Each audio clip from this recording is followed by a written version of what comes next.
Yo, this is Bobby Wine, straight from Uganda. Ewaffe, Uganda. Big up that YouTube channel. Subscribe.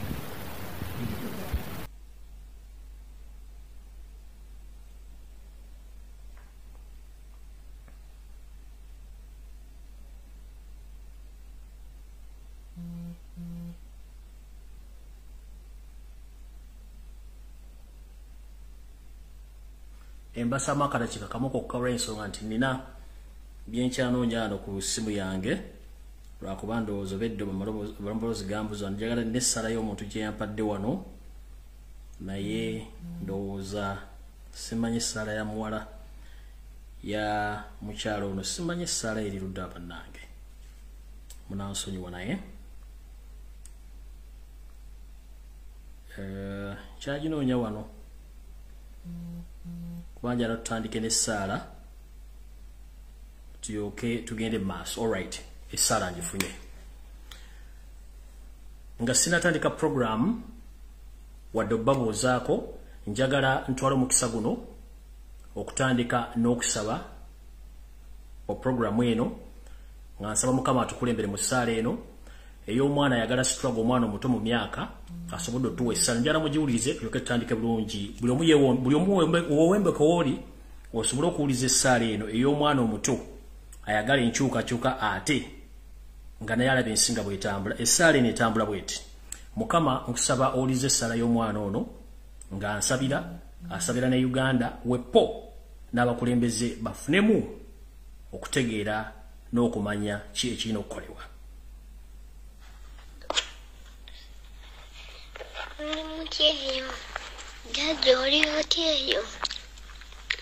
Muri mutyeyo Mukama akume naffe gye tuli eno tuli bulungi musirye mutya Mukama akumya tukyali balamu mu linnya lya Yesu.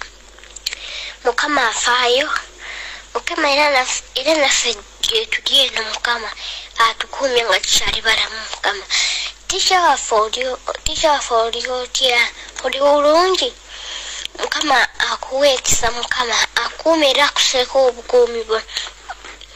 Kale mbasabireko mu linnya lya Yesu Kristo Mukama ayi Mukama Katonda waffe nga tujja maaso go Mukama nga tukusaba obukuumi n'obugabirizi nga tikyaffe nga tumuteeka mikono gyo Mukama omukume Mukama omuwa ebigambo ebyokwogera Mukama osaanidde oluwa kitiibwa oluwa amaanyi oluwa mukulu oli munene taata waffe jangu otuwa amaanyi jangu kuzina omusaayi gwo Mukama gwefeera n'ozuukire Mukama jangu otutaasa Mukama tukoowole Mukama osaanidde okusinzibwa jangu otukulembere Mukama osaanidde okusinzibwa Mukama mandeta tikya mikono gyo Mukama mukuumi omuseeko obukuumi bwa Yesu taata mugabirire Mukama taata wange oli mukulu oli munene gwe yafeera n'ozuukira jangu otutaase Mukama osaanidde oli w'amaanyi tenoomu akufaanana tenoomu akwenkana Yesu jangu otaase tisha waffe Mukama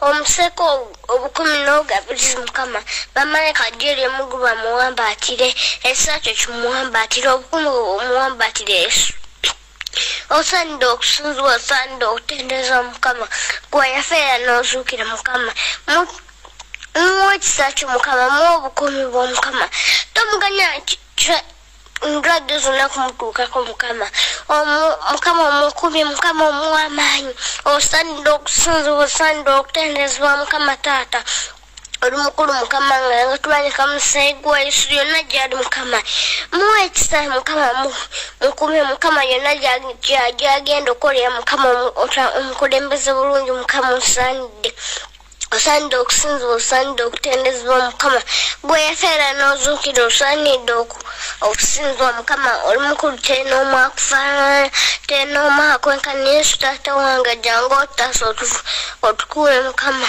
nga tikya waffe tumukwata mikono gyo Mukama nga tumukuwa Mukama gwe yamutonda Mukama muwe ekisa Mukama osaanidde okusinzibwa osaanidde okutendezebwa Mukama taata wange jangu otuwa amaanyi bannayuganda bonna Mukama tumanika musai gwesu naye yennyini tumunika musai gwesu gyali yenna famire yonna mukama tubanika musai gwesu osaanidde okusinzibwa osaanidde okutendezebwa mukama oba weekisa mukama omuweekisa mukama mukume mukama omuwa obugabuzi taata wange oli mukulu oli munene tena omwakufaanana tena omwakwenkana osaanidde okusinzibwa osaanidde okutendezebwa mukama gwe yafeera n'ozuukira mukama Jawo muwekisa mukama mu linnya lya Yesu mukama nseko obukumbu omukama bamalayika gyeri omukuba bamuwambaatire ekisa kyo kimuwambaatire mukama osaanidde okusinzibwa Munyika musai gwesu mukama ng'ayogerera eggwanga mukama omuwumuza mukama omuwa amaanyi mukama era omukuume mukama osaanidde okusinzibwa taata osaanidde okutendezebwa mukama jangu otutasa mukama abantu bangi baagala mukama munditisha wawe mukama osaanidde nga bakaba mukama nga bakujjajjoni mukama osaanidde kakati mukama tumunika musai gwesu ate nga alina emirembe mukama osaanidde okusinzibwa osaanidde okutendezebwa mukama oli w'amaanyi oli w'ekitiibwa tena omwafu Amina. Essaala ya mwana muto Munnayuganda ayagaliza eggwanga emirembe era ayagaliza tikyamwe emirembe ayagaliza Munnayuganda abatuddeko wano mu maaso emirembe. Byonna tubisaba nga tuyita mu linnya lya Yesu Kristo owanga alalamula emirembe n'emirembe. Amina. Mbalamusiza nnyo Bannayuganda mwenna buli mukyasinzira okuwulira mu kitundu kyonna ekyensi ng'oyagala enkyukakyuka oyagala emirembe mu Uganda nkulamusiza gyebaleko gy'otuusaako engalo nga bulijjo ntera kulamusa ku Bannayuganda buli mukyasinzira okuwuliriza abawangali mu ggwanga erya Amerika mu kitundu kyonna ekya Amerika gy'oli abali e Canada abali e Brazil n'ezijja ku lukalu lwa Bulaaya abawangali mu lukalu lwa Bulaaya mwenna mbalamusizza mu ggwanga erya Bungereza ku lukalu lwa Africa ku lukalu lwa Asia ku lwa Middle East n'ewaka mu Uganda weponi mu East Africa mbalamusizza nnyo sijja kulanda ggange eyajja okusaba eryato ne bali mutwalako ngazze mu mboozi njagala kutangirawo mangu nnyo naye mu ntandikwa ey'olwaleero njagala kutandika bwenti kitalo nnyo ddala mwenna baviiriddwako abantu bambwe mu njega yonna ezeegwa mu Uganda naye kyakusooka kya byonna njala sooka kugamba nti gusinze Ayi Ssaabasajja Kabaka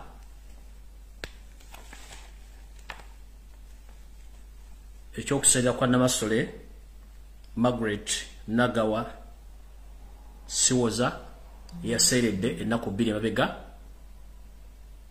Mukama amuwumuze mirembe kubanga ffenna lyekkubo gye tulina okulaga enjawulo ya budde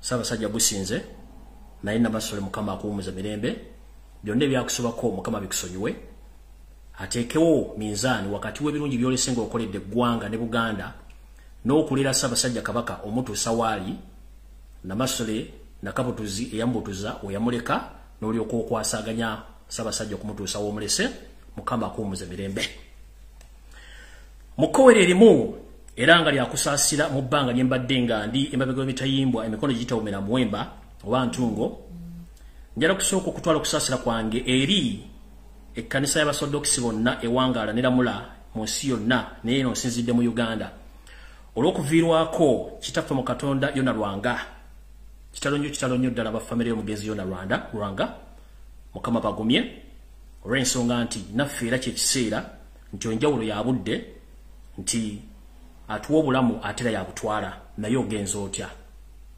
Mukama akuwumuze mirembe Bishop Yona Lwanga eyakola kyonna ekikyamu okutuusa wooli ssaawa zino naye ajja kuba akugoberera nja kutwala okusaasira kwange era eri ab'ennyumba y'omugenzi eyali omumyuka wa poliisi omugenzi Paul Lakech kitalo nnyo ddala olw'okuviirwako omwana enzwala ya Uganda abadde aweereza eggwanga newankubadde nti awadde abaweereza gavumenti yabamusibira mu bbwa kitalo nnyo ddala Mukama amuwumuze mirembe era n'ab'enju ye Mukama bagumye n'abantu mu Northern Uganda mwenna Mukama bagumye olw'okuviirwako mutabani wammwe omwana wammwe then enkola y'emu olw'okuba nti ze sisosola oba oli mu gavumenti kasitoba ng'osigala Munnayuganda njalo twa kusawusira kwange eri abenji omugenzi Jeno Peko Skotesa kitalo nnyo ddala okuviirwako taata wamwe muganda wamwe era naye yatufaako nga nkyali mu kkomera naye nga mujjukira bulungi nnyo nali namugambako nti bayinza okuba bamwetaaga babasinga okuba nga beetaaga obulamu bwe era ne babutwala kitalo nnyo ddala. So naawo era njagala okutuusa okusaasira kwange bannayuganda bonna abafiiriddwako abantu baabwe wepo ne baganda baffe mwenna abali mu makomera abali mu kubonaabona buli omu gyali Mukama abenga akukingiriza osobola okuyita ng'oyita mu mbeera eyo yonna. Awo nno bwe mmala okunyololwamu n'abantu bonna wepo n'okusasira Ssaabasajja Kabaka olw'okuviirwako maama erikowe n'endiwummuza. Ngenze mu kkowe eryokubiri. Njala tutwala mukisa guno okubaza bannayuganda mwenna buli mujje muwangalira mu nsi yonna nga saawuddeemu gwani nti mwebale nnyo mubalire ddala olw'obuvunaanyizibwa n'obuvumu bwe mwalaga nga nkwatiddwa nga nnumbiddwa n'entwalibwa abatamanya ŋŋamba gye bantwala okuntereka okumala emyezi 3 weddu. Njala okubaza emirimu gye mwakola egyansobozesa okuba nti nakati wano wendi ndiwo lwa buyinza bwa Katonda nammwe bannayuganda. Buli omu eyakola kye yakola okusinzira mu nsi wali beebazizza. Abeekalakaasa okwetoola ensi yonna sigenda kumenya linnya lya muntu oba lya gundi wabula buli eyali group leader nammwe mwenna abaatwala obudde okwekalakaasa bannaye Mukama wonna we mwajja abaddizeemu bali nnyo mubalire ddala buli nsi we mwali. Bwe nva mu kkowe eryo nja kwebaza bannayuganda mwenna abaakwata mu ndyanga ne musolooza obuuma obwasobola okukola emirimu gye bwakola mwebale nnyo mwebalire ddala. Era mbategeeza nti ekyo kye mwakola kyali kikola kya buzira nnyo. Nzaani gwe mwassamu obwesige okuba nti munnwanira eddembe lyange ne mukwata mu nsawo ne muggyamu obuuma obwo. Olw'okuba nti ebyokwogera nabingi ate nga mwandyetaaze okumanya biki ebiddako. Njagala kusaba mbategeeze nti olunaku olunaddako nja kubategeeza obuuma bwe nafuna era nja kusaba bekikwatako abaakuŋŋaanya obuuma bonna musobole okuba nga mutegeeza bannayuganda be mwakuŋŋaanyamu obuuma ensaasaanya y'obuuma obwo nange oluvannyuma nje ntegeeza ensi yonna obuuma bwe nafuna olwo tujja kuba tuzze ku mulamwa omutuufu ogw'okulaga ennyingiza n'ensaasaanya naye nga njala okubaza mwenna bannayuganda buli omu yatoola ennusu nti we bali nnyo balire ddala wonna wajja Mukama akuddizeewo. Awo nno nga nvuddewo njala kwebaza omukulembeze wa National Unity Platform omukulu Robert Kyagulanyi Ssentamu we bali nnyo balire ddala ssebo Mukama wange olw'okutwala obuvunaanyizibwa bwepo n'abakulembeze ab'ekibiina kya NUP ne bambe ba Parliament. Naye akensuso nja kwebaza nnyo abantu bano wammanga. Nja kwebaza omukulu akiikira ekitundu kya Kyaddondo omukulu amanyiddwa nga Honorable Nkunyingi Muwada. Taata njala okwebaza ekyensuso nti watambula n'otindigga engendo okuva ewaffe Kyaddondo n'ojja mu Butuluuki okuba nti onoonya omusajja gwe sirowooza nti yali akukwatako nnyo olw'okuba nti olina omutima gwa Uganda n'otindigga olugendo wabala nnyo balire ddala. Bano benjogera baatuukira ddala ku kkomera we nnali era baatwala obuvunaanyizibwa. Honorable Nkunyingi tojjanga okwo waziika wamala. Njala okubaza muganda waffe lawyer oba counsel Anthony Wameri watuuka ku ttaka newankubadde wafuna buzibuzibu n'otasobola kutuuka we nnali olw'okuba nti wali mukosefu n'osobola okuddayo webale nnyo balire ddala ssebo era nkusaasira obulumi bw'oyitamu osobola obbusuuka. Njala okwebaza muganda wange Patrick Kaketo mwenago muyita Pato muganda wange tojjanga okwo okoze omulimu gw'amaanyi nnyo okuba nti obaddewo mu biseera byonna ate nga ebiseera byobaddeyo si byangu nnyo n'osobola okuba nga wayita mu njege eyo. Abantu abamu sigenda kwogera mannya gammwe olw'ebyokwerinda olw'okuba nti mulimu abantu abasalwa nga ne bw'oyogera erinnya lye ye tajja kusalwa. Naye nga abantu mwenna abakola omulimu gw'okutuuka ku ground mbeebaza nnyo. Amannya agamu nga sirikidde ensonga nti abantu abamu security yammwe si nnungi naye ffe abaasalawo era amannya asobola okugogera. Njala okubaza omukyala gwe bayita Shakira. Amumanyira Shakira naye nze mumanyi nga Shakira Azati. Tuwangale nano mu ggwanga erya Butuluki mu kibuga Istanbul. Mukyalo no Shakira yalaga obuvunaanyizibwa bannayuganda bonna bakuŋŋaanira mu kibuga Istanbul omu Ttake. N'atindigga olugendo naye okujja okundaba wankubadde teyafuna access kundaba naye nategeezebwa nti waliwo omukyala munnayuganda era ekakasa ku kkomera ne ku poliisi ez'enjawulo. Mukyala Shakira Azati wonna wooli mwannyinaze webale nnyo balire ddala okutwala obuvunaanyizibwa na buli kimu kyonna kye wakola webale nnyo balire ddala. Abalala sigenda kwogera mannya gammwe naye mwetegedde olw'ebyokwerinda mwebale nnyo omulimu ogw'amaanyi gwe mwakola olw'okuba nti mwanwanirira. Wano njagala kuzzaako okwebaza bannayuganda mwenna nga susodde mwebale nnyo mwebalire ddala. Si kyangu okuba nti mwayimirira mu kaseera akazibu bwe katyo, naye mwebale nnyo mwebalire ddala. Nja kubaza bannayuganda bannange mwenna mukola omulimu gw'okwogera ba bloggers mwenna mwebale nnyo mwebalire ddala abaalwana. Sigenda kumenya mannya naye mwebale nnyo mwebalire ddala abaalwana. Mu kino mwakola omulimu gw'amaanyi nnyo weppole bannayuganda abeekalakaasa okwetoola ensi yonna nti omulanga gwammwe oba enduulu zammwe zaakola ky'amaanyi nnyo n'okusinga amateeka bwe gandikoze. Kubanga mwatabaala buli mutimbagano gwonna ne mugenda ku embassy zonna bannange mwebale nnyo. Sisobola kwebaza Ssekinnoomu okuggyako bebaza Lufaaya mwenna mwebale nnyo mwebalire ddala. Mutemanyi kye bayita freedom of speech, freedom of expression tekitegeeza. Kitegeeza ebintu bingi nnyo nti n'omuntu eyandibadde tategeera kikyogamba akitegeera. So njala kubaza bannayuganda mwenna abasobola okwekalakaasa. Ekyokubiri nga nasologera ku kiggula luggi ba bloggers bane bwe tukola omulimu gwe gumu. Buli muntu yalina obulumi obw'enjawulo okulaba nti Lumbuye afuna obwenkanya n'okumanyibwa wawaali. Kituufu nnyo. Era buli muntu yalina obulimu bwa njawulo mu sekita mwe yali. Era buli muntu yali akola ekisaanidde okulaba nti Lumbuye ono afuna obwenkanya era ava gy'ali asobola okukola ki? Asobola okuba nga ateebwa. Mu kyo twafuna miscommunication, oba mwafuna miscommunication ne mistrust ne misinformation.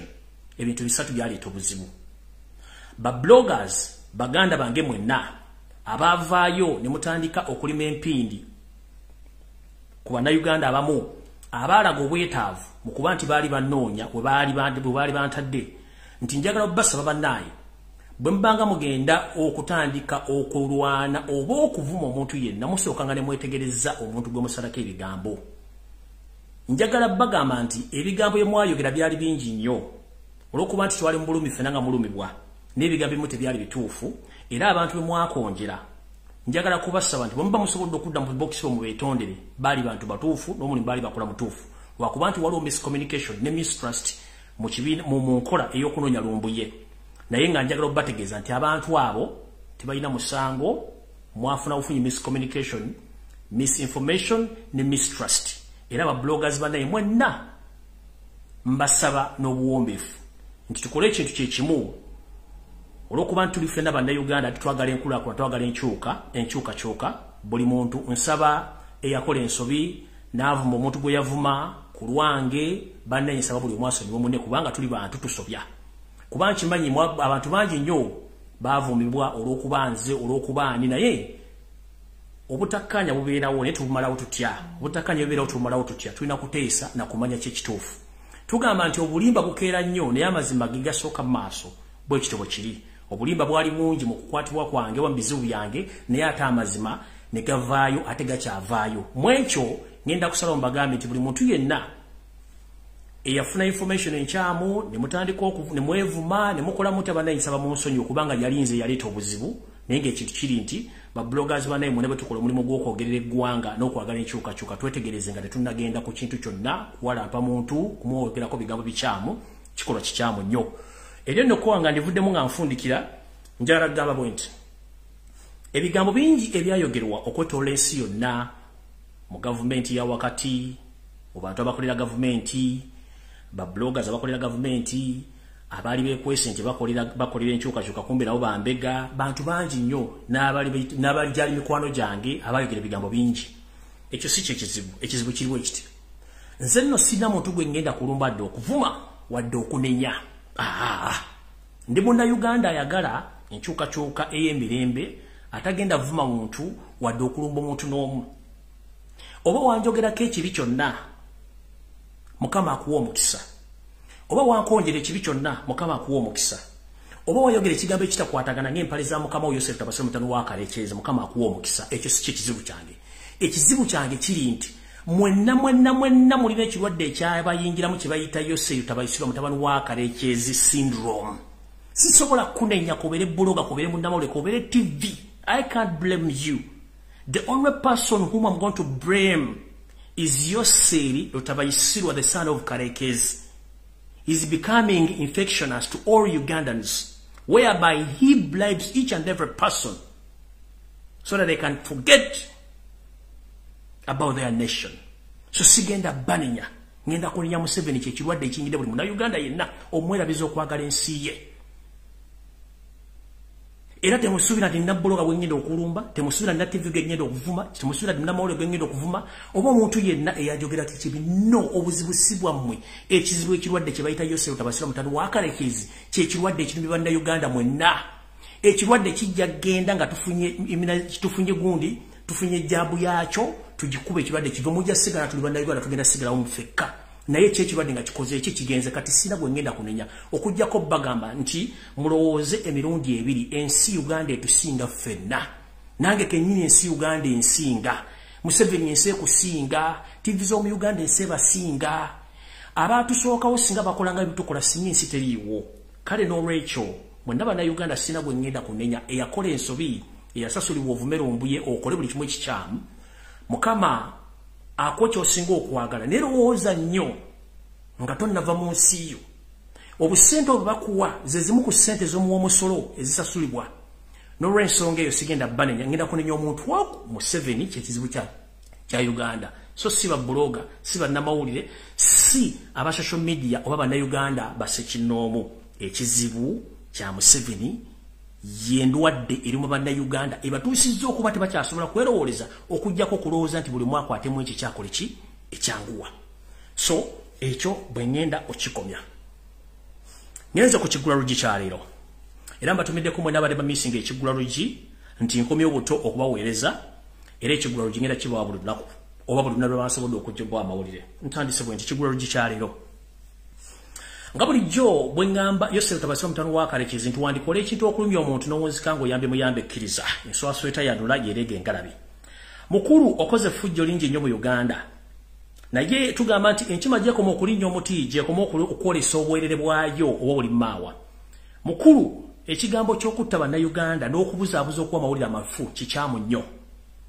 Nze wayagalira ddala okwagala okunguleta mu Uganda era n'okola amawulire mangi nnyo. Which sigenda kunenya muntu yinanga mbagambye era muganda wange okero lyemu nkulamusizza nnyo webale emirimu gy'okola n'abakulembeze bonna bali mu bitongole by'eddembe mubale nnyo emirimu gye mukola. Sigenda banenya abapulidde ekirwadde bakiyita Yosef Tabasira mutano wakalekezi kye kirwadde ekibaluma. Sina gwe ngenda kuvuma dde okunenya wabula ekirwadde bakiyitaani Museveni. Mukulu okero lyemu bakozesa ensobi gye wakola ogimanyi n'abantu abalala. Naye nze ebigambo byenjogera bikukakatako era bikwata ne ku bazzukulu bo.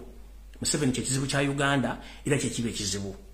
Bw'olabanga sitaani yeesitukidde okukwata mu lugo kiba kitegeeza baatumye baweddeyo. Kati ngenda basa mwenna bannayuganda ensi tetwemazaamu kubanga abaatusookawo baagirimu naffe tugenda givaamu n'abala bajje. Nkiddamu abaatusookawo baagivaamu naye n'abagenda okudda bagenda givaamu.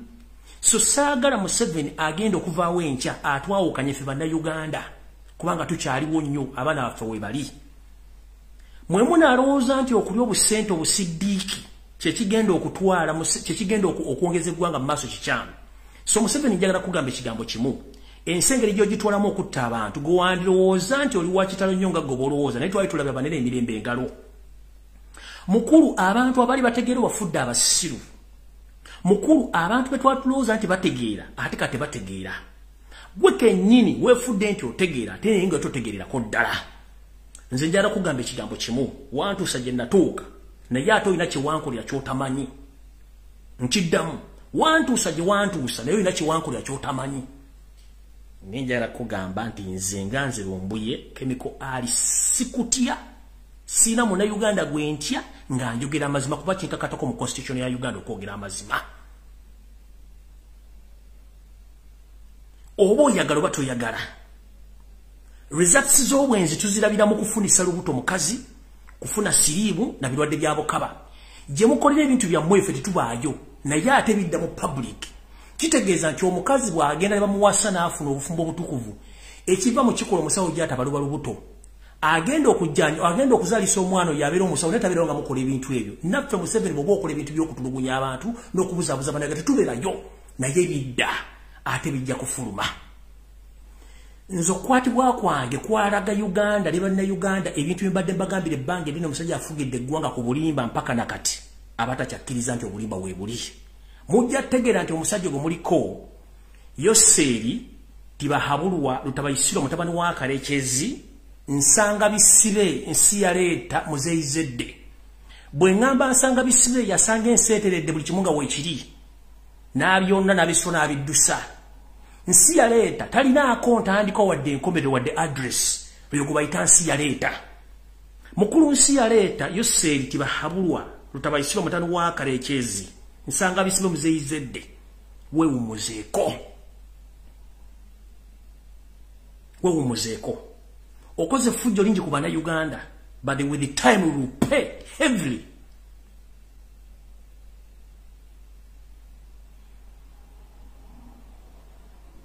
Guwanjooza nti gwosinga okutegeera mu bulayi si gwosinga okutegeera.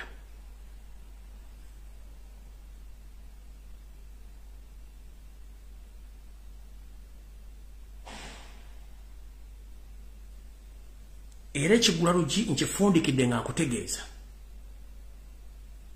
Mukulu nsi yaleeta nsanga bisibe muzeyizedde wumuzengala bikolera. Amazima gakaawa naye ojja kumanya amazima. Kati anvuddewo olw'okuba nti obudde ndabutono ate abantu bamugenda kukola njagala okusookera ddala bategeeza. Sirina kintu kyensobola basasula mu nsi okujjako kusigala nga nkola omulimu guli gwennyini gwe mbadde nkola okubawa information era nyikyambuza bulungi nnyo nga mugitegeera. Kyensigala nga nkola kye kintu kyenyinza obbasasulamu kyokka. 1 maze emyaka egiwera gigenda mwena sikola nga nkolera ggwanga kukyuka. Ntuuse n'okugenda mu kkomera nga nkyolera ggwanga kukyuka. Kyemwansasulamu kisinga bye mbadde nkola mwe bali nnyo mubalire ddala. Kyenyizo basasulamu kwe kusigala nga mbaweereza n'okubagula information yonna nga bweneeba. Era bwe naaba nga ngifuna ngenda gibawa. Era nga njagala tandika n'olwaliro mbaweeko ku information gye nnina mujja tegeera. Olw'ensonga eyo okwebaza kwange n'ekigula lugi bikomyano kati video entuufu etandise.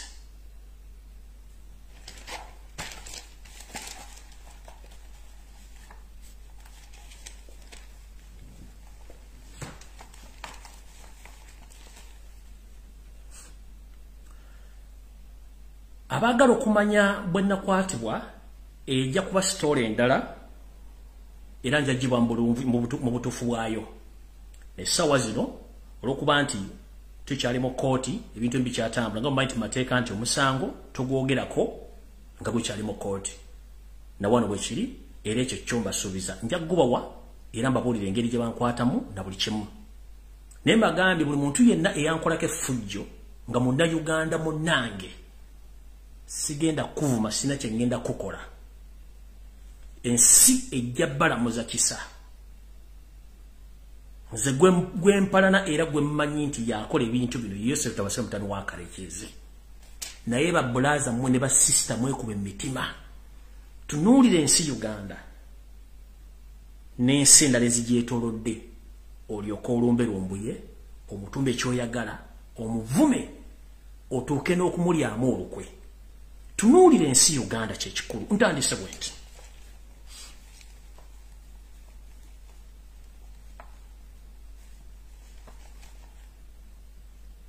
Mbadde nga mukomera ebiseera bisinga nga seraliikira bulamu bwange. Naye nga neeraliikirira nnyo abantu basatu. Wessiri. Nga neeraliikirira nnyo Ssaabasajja Kabaka Ronald Muwenda Mutebi owookubiri Magulu Nnyondo olw'obulamu bwe. Olw'ensonga nti ensiga zimwetoolodde era ekyo kyambiranga ku mutwe. Neeraliikirira omukulembeze w'eggwanga omulonde Robert Kyagulanyi Ssentamu obulamu bwe n'ensiga naye zimwetoolodde. Neeraliikirira Bannayuganda mwenna wamu nga saawuddemu olw'ensonga nti kino njagala nkibagambe mukiwulire. Mu nsi yonna Uganda ekwata kya mukaaga okuba nti yeesinga bambega mu nsi yonna abali ewaka n'emitala w'amayanja nga basasulirwa ssente z'omuwoomusolo. Wandirowooza nti ne neighbor wo akulya emitooto bwe binannamiro nti Munnayuganda munno naye ng'ate embega awedde emirimu. Omwami ono alina bambega mu buli kitongole kyonna ekinene mu nsi yonna kye mumanyi whereby nti employinga n'abazungu bamubegere. Recent waliwo omuntu gwe baakwata mu home office ya Bungereza ng'abadde embega wa Museveni. Era abantu abasinga obungi abammibwa obutuuze bwa Bungereza n'abaatikibwa okuva e Bungereza yali nsonga ya mwami oyo mbega wa Museveni gwe yali ataddeyo. Omwami ono alina bambega mu International Criminal Court.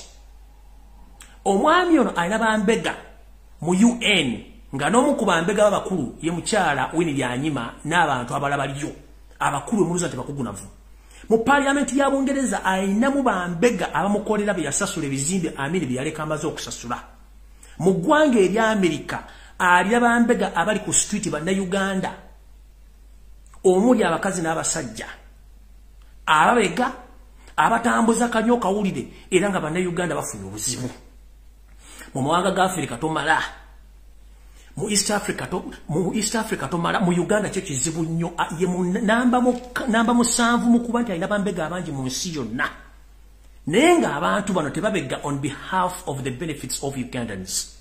These spies, they spy to protect Museveni in power, not something else. They are protecting him to stay in power, but not on the behalf of Ugandans. Ensendala zina bambega abeke byenjawulo abazibegera kulwa bannansi baazo ne Museveni bambega be babega kubeezaawo gavumenti ye na family ye nkibanyonyodde bulungi kyovola bane bomuwandika petition mu International Monetary Fund Museveni ayirayo bambega be abamukolera abasasula sente empitirivu mu dollars abalala yabawa birombe bya golodi abalala yabawa ebirombe by'amafuta buli kimu kyo kyayagala akikola okuba wakakatono nnyo nga sinagenda maaso omwami ono bwe twali mu kalulu ndoza mwalaba ebyava mu kalulu omusajja twamuwangula flat nenjagala bajjukiza nti ekizibu kye tulina mu Africa ne mu nsi endala ezikyakulaakulana tulina ekizibu kiri kimu nti tukyali mabega wa mitayimbwa egy'abaatufugako oba abatukolonizinga indirectly bakyatufuga nga tetumanyi era kyova olaba ono omwami assa abantu yakyasinza okutta abantu ku kalu Africa teryamunyigako kubanga is protected by those international spies abali mu international bodies whereby nti n'ebikolobero byakola byonna tekyali amunenya kubanga ayinayo abantu amoterayo akabega ekyo sigenda kulwawo nyenze ku nsonga enkulu. Ensonga enkulu eyeggwanga okulitunda ekyo nze kibagamba buli lunaku nti eggwanga Uganda lyatundibwa nga mulowooza nsaaga. Eggwanga Uganda Museveni yalitunda ne muganda we mu Kuteesa ne mukyala we Judith Museveni. Olwewe twogerera amagye ga Uganda gagenze de Congo ne tegagenzeyo leero gagenda almost omwezi mulambe mabega. Kati eno message njagala egende eri ekibiina kya National Unity Platform ekikulemberwa Kyagulanyi Ssentamu ne baganda bonna. Ekisookera ddala ekyatutte amagye ga Uganda ogende Congo nga mukimanyi nti ADF kibiina kya Museveni yakyetandikirawo yagenze nga balina akatego ke baagala okuteeka mu Robert Kyagulanyi Ssentamu n'ekibiina kya National Unity Platform. Museveni njagala oveewo wakane nti ADF si kibiina kyo nga ne yali akikulembera gw'omulina eruzira naye nga tatasiibayo ruzira kubanga omusasula omusaala buli mwezi ate ng'ekiro tabeerayo abeerayo misana. ADF tebangayo bali basirikale bogo bakozesa. Wagenze Congo still nomenya constitution nga toboziza parliament era ekyo wakikoze kubanga amagye wagenze okwogera nti bajja bakola formal information mu parliament already nga amagye gagenze de Congo. Amagye ga SADC abantu bannansi ba Congo okubula bamala mu kitundu gye wagenze kimenya mateeka. Wakutte omudiri gw'ensimbi n'ogusasula ekitongole ekyensi yonna ekyamawulire kye bayita Al Jazeera. Okuva wiki ewedde osindikayo abasajja bo abali ku international level okutandika okukampeiningira era Al Jazeera mu nsi yonna yezanya amawulire go. Muno wataddewo no assemblinga omukulu Andrew Mwenda mukoddomiwo no assemblinga Jim Muhwezi oneye mfanfeewo no assemblinga n'abayaye abazungu abali mu East Africa naddala mu Kenya okuba nti batandika okwogerera n'okufuula ennimi ku lukalu lwa Uganda nga boogera ku mitimbagano egy'amawulire ag'ensi yonna okusinda Al Jazeera. Wetwogera Al Jazeera yezanya amawulire go mu nsi yonna olw'okuba nti ssente mwazisasudde okuba nti muzabuzabuza na Uganda. Nkimanyi nti ne bomu ezaakuba zonna wali ntegeke nga iso ne ssemu ebakola omulimu guno ekyo tukimanyi bulungi nnyo. So mukulu Robert Kyagulanyi Ssentamu uliza message eno. Omukulu ono bwe yasindise amagye Congo waliwo mission ey'okuba nti baagala kukwatirayo abasirambi beetegekedde bennyini bakuba amasasi bakuba amasasi. Ng'abantu bano balina attires, balina ne ballet ez'okumutwe, balina ne membership za nope za card nga zisayinigiddwako gwe Kenyini Robert Kyagulanyi Ssentamu nti go azibawa. Bagenda bakuŋŋaanya bakuba amasasi bayite ebitongole by'amawulire binene omuli Al Jazeera omuli CNN BBC bakavalinga abantu abo nga balina identifications ezo ne attires eza nupu bakite ku mutimbagano gwensi yonna kikonfirm ngero Kyagulanyi Ssentamu gobadde sponsoringa abayekera ba ADF era kino already bakiteeseteese kyatusa amagye ne Congo n'ebigendwa bye bibira kubanga jukira parliament yayise ensimbi okola oluguudo e Congo terukolebwanga kubanga talina buvunaanyizibwa talina ndagano gye basalinga ne Congo genda kukola nguudo ezo so olw'ensonga eyo njagala bategeeza ekintu kino mukimanye abasajja bano balina olukolezi kyembaga Museveni yafuga eggwanga erya Burundi to remind you Museveni yafuga eggwanga erya Rwanda to remind you Museveni yafuga South Sudan to remind you Museveni yafuga Congo Museveni yafuga Central African Republic ne wankubadde mulaba abakulembeza bafuga kati kino kanki bajjukize mujjukira omugenzi Laurent Desire Kabila omusajja yali awangalire Makindye Museveni amukwase mundu ne simbi ez'omuwa omusolo n'agenda nalumba eggwanga lya Congo ne bakuba omugenzi Seseko Mobutu wazabanga ne bamujja mu bukulembeze Laurent Kabila n'atwala bukulembeze Laurent Kabila ono yalina omwana omujja na nnyina go bayita Kabila Junior ono yakavaako recently omwana oyo yali mugeti yali mutabani wa mugenzi Kabila yali mwana mujja na nnyina ate ng'omwana oyo Munyarwanda pure okubategeeza kino omwana oyo omukubadde bakolera Museveni ensimbi empya n'enkadde mu ggwanga erya Congo si mwana wa Kabila ate mwana Munyarwanda era nga ne contract zino bakola mu Congo omwana ono yabadde aziyisamu nakati weziri wetwogerera essaawa zino kino kigenda tambula kitya omwami ono osanga bisibe muzeyizedde ensi yaleeta musajja mulimba bulungi nnyo ate yeekweka bulungi nnyo tayagala mu exposinga ekintu ky'okuba nti batute ataza nupu baagala kikozesa okusibira ko Kyagulanyi Ssentamu kubanga bakimanyi nti Robert Ssentamu bw'aba kyaliwo tewali kigenda kukolebwa mu Uganda ku nsonga ze balina ez'okukyusa obukulembeze mu kino era kye kimu famire y'omugenzi Sheikh Kirevu gwe bakuba amasasi eri mu kattuke kamu nti famire abaana n'abakyala babawamba bali mu safe houses ez'enjawulo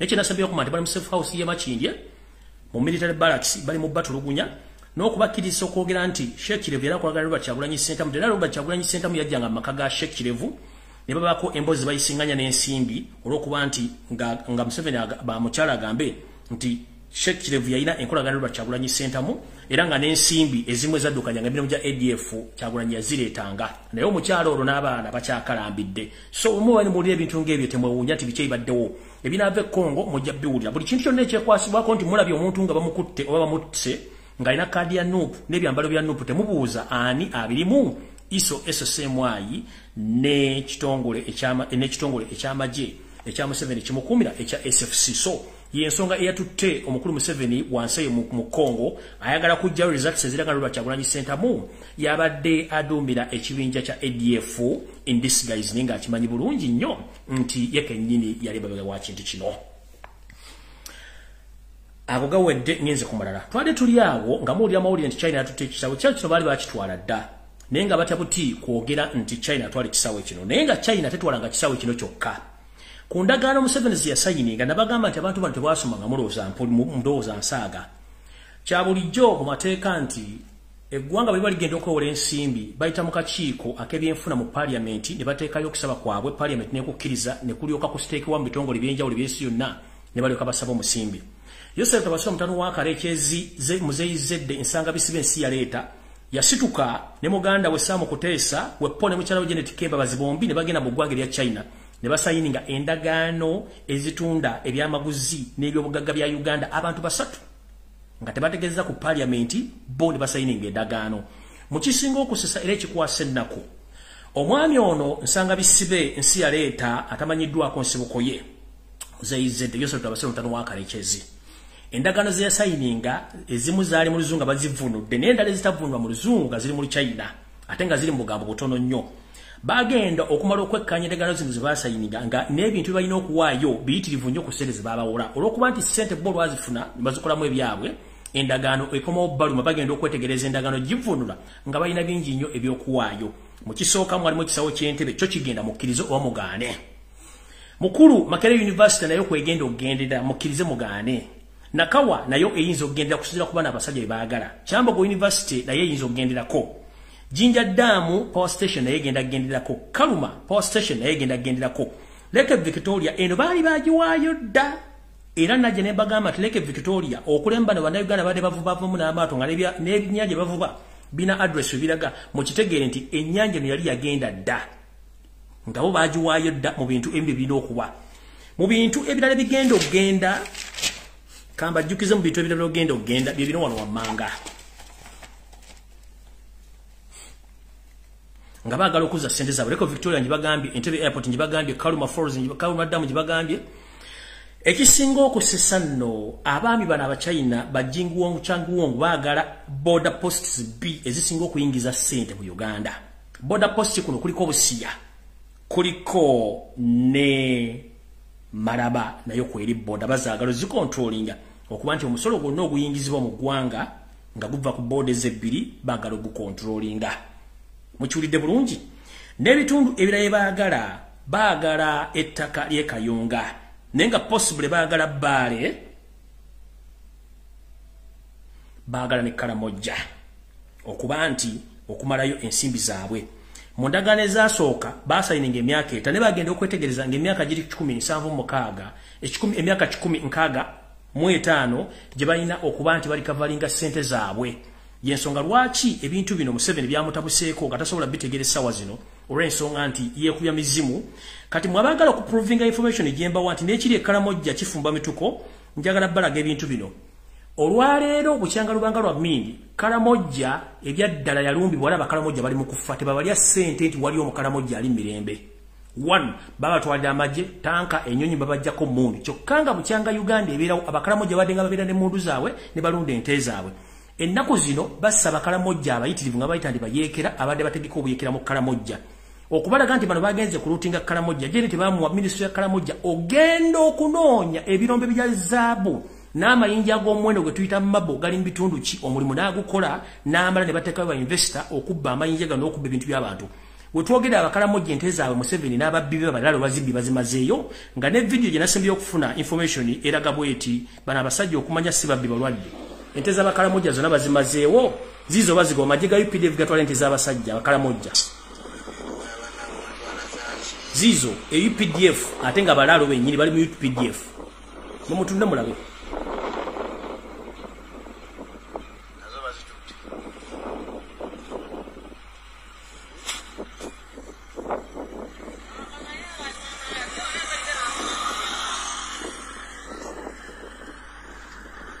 mulinde mulabe ente z'abasajja bali mu kuzibba eyo gwe muyita nsi yaleeta nsanga bisibe buli kimu akitwala kati ali Karamojja mu Buganda ettaka limulimye okutwala kati yagenze Karamojja ente z'abasajja zizo zonna UPDF yezitwala zizo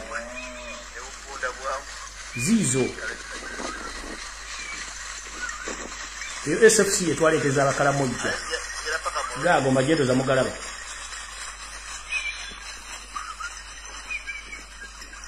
awo banyamulege batwala ente z'Abakaramojja bali mu kubba ggwanga ddimalawo kati bagenze Karamojja gisaanya ozize ente z'abasajja bazimazeewo gaaga amagye Mugalabye wuuyo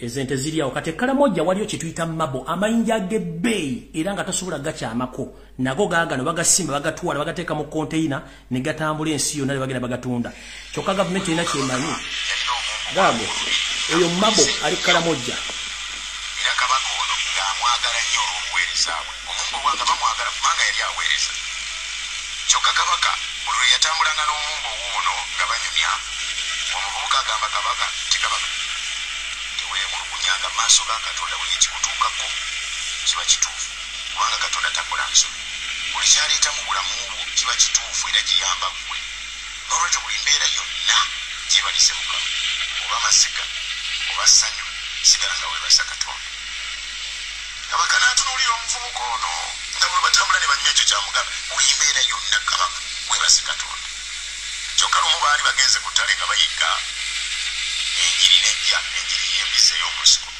n'erumba kabaka omumbo ono n'alwana nnyo okutaasa kabaka we era awo sijja kulwawo nnyo kuba wudde tulina butono mukitegedde ensonga lwaki UPDF ne SFC bagenda e Karamojja kutwala golodi abazungu n'abawa ebirombe abayindi n'abawokusima ebintu ebirala abakyala ne batwala mabo kati je n'ababbi banne aba SFC abanyarwanda batutte ente z'abantu zonna e Karamojja bazimazeeyo baganda baffe b'e Karamojja bali mu kufa on the high rate batwalayo tanka for the first time ogenda okunoonya emundu okuzijja mbalunzi b'ente batwala tanka batwala ennyonyi batwala mamba it was not going to help those people to rescue them. Just they went there to cleanse those people, to take their properties and their belongings. And I'm informing the international community and the international medias, please stop defending Yosef Tibahabro Tabasura, the son of Karekezi Museveni. This man is a disaster in East and Central Africa, whereby he's good at camouflaging and lying. As we speak right now, so many Ugandans are rotting in safe houses or in torture chambers. So many people are killed and buried in mass graves. Right now, Europe and America, you are trying to protect Museveni, but if you don't wake up early in the morning and stop financing this gentleman, you continue to receive more refugees in your country. Not only in Uganda, but on African continent, whereby this gentleman is becoming a warlord. He's the one controlling Burundi, he's the one controlling Rwanda, Congo Brazzaville, Southern Sudan. Now it's happening in Ethiopia, coming in Somalia. He wants to destabilize Kenya too. And he's in good terms with Tanzania.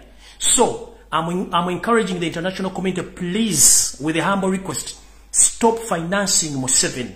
He's becoming a deadly weapon in East and Central Africa. As we speak right now, there are so many Ugandans and so many Africans who are fleeing their countries due to the economic crisis, and people are running for their lives. So whoever financing Museveni, and this message go to European unions, the British government, the United States of America, and the other countries, stop financing Museveni. Because the more you finance this criminal, the more he keeps on killing people, the more he keeps on destabilizing Africa in general. If you think that I'm lying, please come on ground. You will witness. And I'm encouraging and I'm asking politely, European Union, the UK government, and the United States of America, please stop funding Museveni. Because the more you fund Museveni, the more he destabilizes the East and Central Africa, the more people flee their country, and the more people they seek refugee or asylum to your countries. So, in the simple terms, you are reaping what you sow. Because the more you support Museveni, the more he implements his programs, and the people who are found in those areas, most especially in East and Central Africa, they run out from their country to seek for refugee in other countries, most in Europe and America. So please stop. Stop. We are tired. Right now, Europe, right now as we speak right now, Europe is in a crisis of refugees from Arab countries. Not because those people, they don't love where they come from. They love their countries, but you, with your double standards, you sell weapons to those mafias in those countries, and they destabilize those countries. And those people, they can't wait. They have to run away from their countries. The same happens to Uganda. Every day, every time you sell weapons of mass destruction to Museveni, and he destabilizes the country, the more Ugandans flee their country to go to other countries to seek refugee. So please, European Union, the British government, the United States of America, please, I humbly asking you, please stop defending, supporting Yoweri Museveni, because he's becoming a terrorist or a problem in East and Central Africa.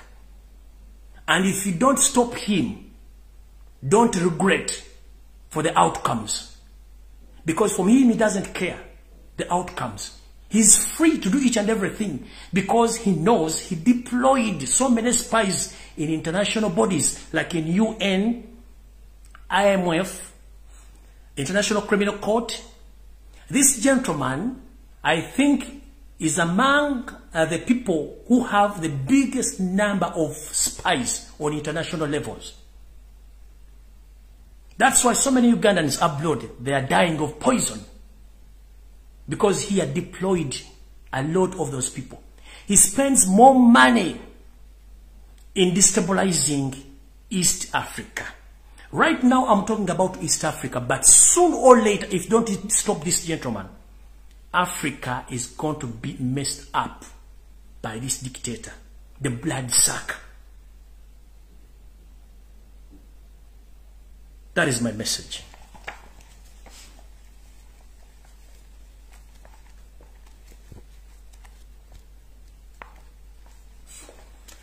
Eno message njagala egende eri bana Uganda mwenna abawangalira mu border eyawukanya Tanzania ne Uganda. Museveni njagala wakandi bwagenze Tanzania wagenze ku ndagano z'amafuta. Endagano z'amafuta zaggwadda wakati wo n'omugenzi Pombe Magufuli. Ono mukyala afuga Tanzania mulina omukwano ogw'enjawulo era mu endagano ze mwakola endagano z'amafuta ne ziggwa. Ekyakututte Tanzania kikino wano. Ochimanyi bulungi nti international organization ezisinga obungi ziri willing okujja mu Uganda okufindinga atrocities zotandise okukola mu Uganda kubanga these governments or these international bodies, they are investigating the information they get from the ground that you are killing Ugandans and you are burying them in mass graves. As we speak right now, you went to Tanzania to camouflage that you were there for the sake of signing agreements of pipelines. No, those agreements were done some time back. You went there to seek permission so that you can hide your weapons of mass destructions which you produce in Kapeka Masulita, that is rural district, and in the islands of Sese.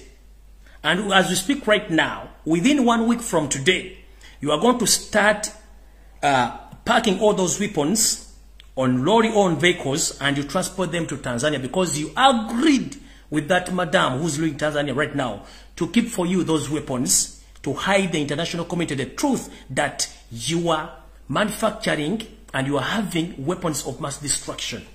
And the other issue which took you there.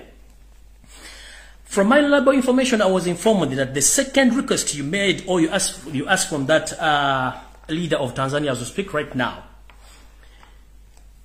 there are so many people with the evidence that you killed a lot of Ugandans during the campaigns of 2021 in January.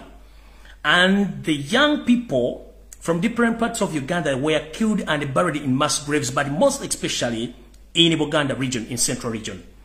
And these people were buried in different mass graves in Kayunga Sezibwa, Goma, Karangara, West Nile, Madugomba, Chifampa, Kalwanga Gomba, Kapeka Masulita, that is Ruwelo. And right now, you want to hide the evidence from the international communities or international bodies who are willing to come and investigate these mass graves. You ask for the permission from the Tanzania president to allow you to transport some of the dead bodies which you buried in these mass graves. Those are the two items which took you to Tanzania. And I think your request was accepted by the madam. So people who live nearby Uganda and Tanzania border, starting this week, you'll be witnessing my information that big vehicles will be leaving Uganda heading to Tanzania, taking unidentified commodities, but in particular, guns and dead bodies which were resumed from those districts or those areas have informed you above or below. The areas are Kayunga Sezibwa, Goma, Karangara, West Nile, Madugomba, Kifampa, Kalwanga Gomba, Kapeka, Luwero, that is Luwero. So those are the areas which are full of mass graves where the young Ugandans, they were killed and buried, and some parts of Mabila forests. So Mr. Museveni, don't fool Ugandans that you went to Tanzania to finalize the agreements of the pipe oil. No, you had agent agendas, and those are the agendas which took you there. At first, you wanted to send Dr. Wakana Rugunda to finalize that mission. Rwakana Rugunda failed to agree with you. You wanted to send Muhoozi Kainerugaba, but unfortunately Muhoozi Kainerugaba, he can't even express himself. And he's not loved, local and internationally. So that option also failed until you accepted to go there on official visit, but which official visit had an agenda. That's why you didn't even spend there a full day. You went just there for hours because you had a mission.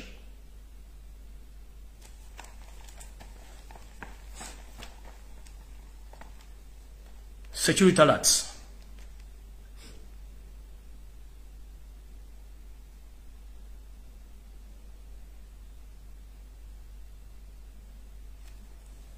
As we are preparing for the festive season, please Ugandans be very careful. As we speak right now, the pandemic of coronavirus is spreading on very high speed worldwide. But remember, in Uganda, God still favoring us so that we are still surviving. But Museveni and his mafias, they are planning a third lockdown due to coronavirus. They held some meeting with the Minister of Health and they start doctoring some COVID-19 numbers so that they can broadcast, or they can start putting pressure on international community so that they can give them money as they did last time. But Mr. Museveni, please stop this. Don't drive us to the dead end. We've seen enough. Try to behave like a mature man and for the first time love your country. And I'm mistaken, it's not your country because you're a refugee. You're a refugee from Rwanda, you have no history in Uganda. That's why you're behaving like that. How dare you go invest in European countries or in foreign countries and you don't invest in Uganda? Recently you went to Kenya, or you went to Tanzania, sorry. You funded and you constructed schools there, but in Uganda, schools are still closed almost for 2 years. 50% of Uganda economy is invested in Rwanda. As you speak right now, you are investing a lot of money in waging war in Congo, but Ugandans are suffering. 25% of the money, all the taxpayers' money, is being used on paying international spies. Stop this. As we speak right now, you had a meeting with the Minister of Health and you agreed that you are proposing to lock Uganda for a third time due to coronavirus. And Ugandans get prepared. In case this happens, don't say that I didn't inform you. Because this gentleman is wicked. He doesn't want to know. In the process, you know, last time when I was fighting with him about the things which we were planning to do during the pandemic outbreak in Uganda, he was planning to kill a lot of people. Indeed, he killed some of them, but he killed the prominent people. And right now as I speak, he's planning to kill some prominent people in Uganda. You know, there are so many Ugandans who don't understand Museveni's tactics. Museveni is not a friend to anyone. He's a friend to his family. The rest, you are just helping him to finalize his mission.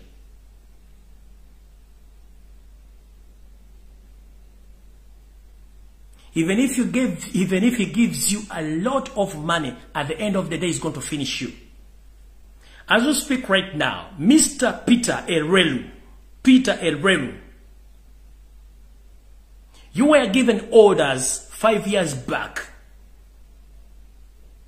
by Yoseti Bahaburota by Sirwa and Sangabi Sibem Zedde. You went to Renzulu Kingdom, you massacred the Renzulu people. on orders of Yosef Mutabasirwa, the son of Karekezi. Many people lost their lives because you were ordered to do so.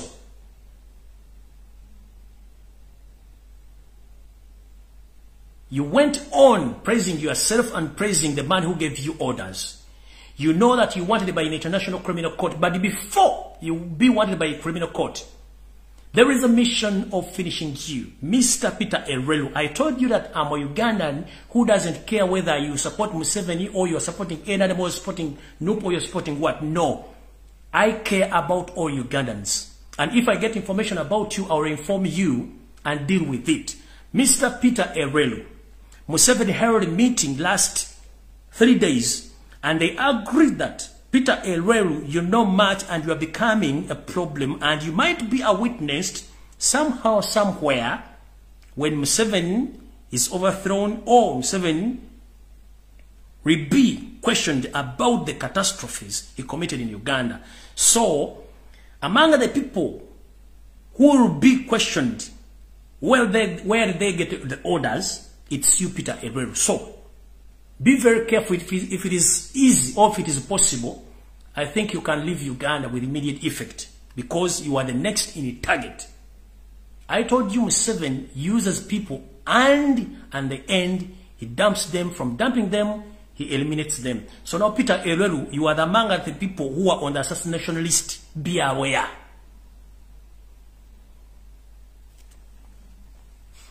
Sam Engola, Mike Mukula, you are among the people who are listed who are going to be assassinated soon or later.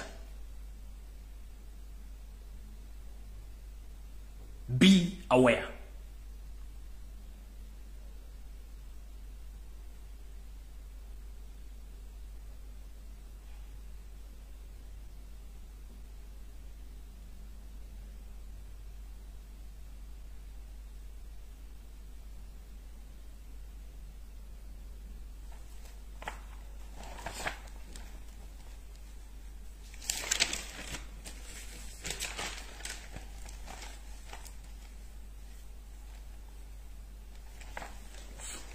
Ngenze maso.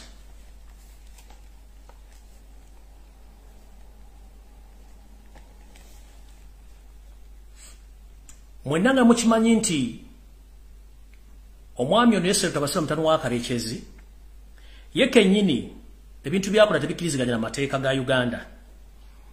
Njala tegeeza Baganda baffe mwenna abalina obulwadde obwa mukenenya. Mukimanyi bulungi temukirizibwa kugemebwa olw'okuba nti mulina embeera etali nnungi. Naye ndowooza ensimbi ezaali zirina okukola ku nsonga zammwe mwategeera abantu abazibba. Muno mwe mwali omugenzi Teddy Sezikyeye, mwalimu Janet Museveni Kembabazi, Wepo n'omukulu Mike Mukula. Babba ssente zammwe ezimu ne bazimba bye bazimba. Bwe twogerera essaawa zino, Museveni yatoye order nti omuntu yu alina akawuka ka mukenenya ateekeddwa okuba nga alina okukimbwa. Atagenda kuweebwa mpeke zino. Kitegeeza ki? Mulina ebbulwa ly'empeke zino olw'ensonga waliwo ekigendererwa eky'okutandika obbasaanyaawo n'ekigendererwa eky'obbakendeeza. Naye nga mukimanye nti ebintu byonna bikolebwa nga mulowooza nti byenjogera si biriyo, ne mujja kutegeera ekituufu kye ki.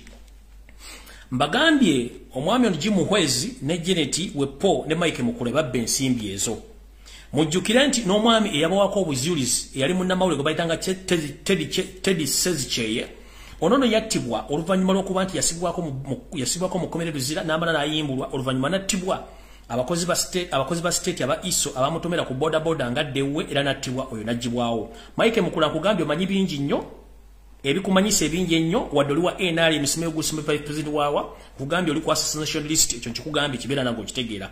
Mike Mukula okitegedde. Ngenze ku kirala. Mukulu Museveni mbadde mukomera ng'okola ebikolobero bingi nnyo ne bwe nva n'okola ebikolobero bingi nnyo. Watandika okutega bbomu ng'okozesa ebitongole ekya ISO, that is Internal Security Organization, CMY ekibega amagye, Wepo n'abantu aba SFC. Watega bbomu mu basi eyali eva Empigi n'entandika okulabula abantu bbomu zigenda okuvuga mu butale n'olowooza tetutegeera.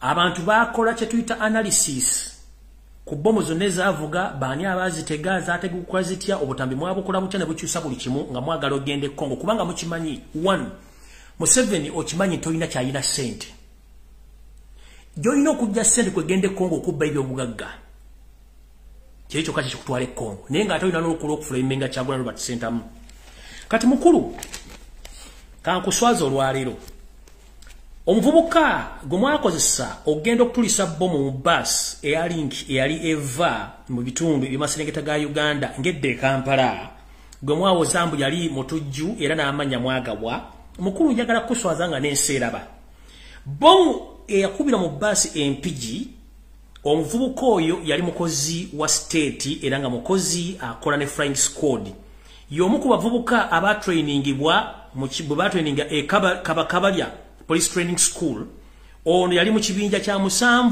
mu bibinja ebibyo byatendekebwa eyo naye nga yali mu kibinja kya Jati mwakolera mwamu omulimu ne bakama bagenda okutega bomu zino bomu eno netulika bubi bwe yatulika obi omwami ono mukama we yali ku dute yali supervisor n'amukuba essasi omwami ono amanyage amatufu omuyita Agaba Anthony enamba ye ey'owambega oba ey'amagye eri 33340 giwakani nti si ye gwagamba nti yali amanga terrorist yafira mu basi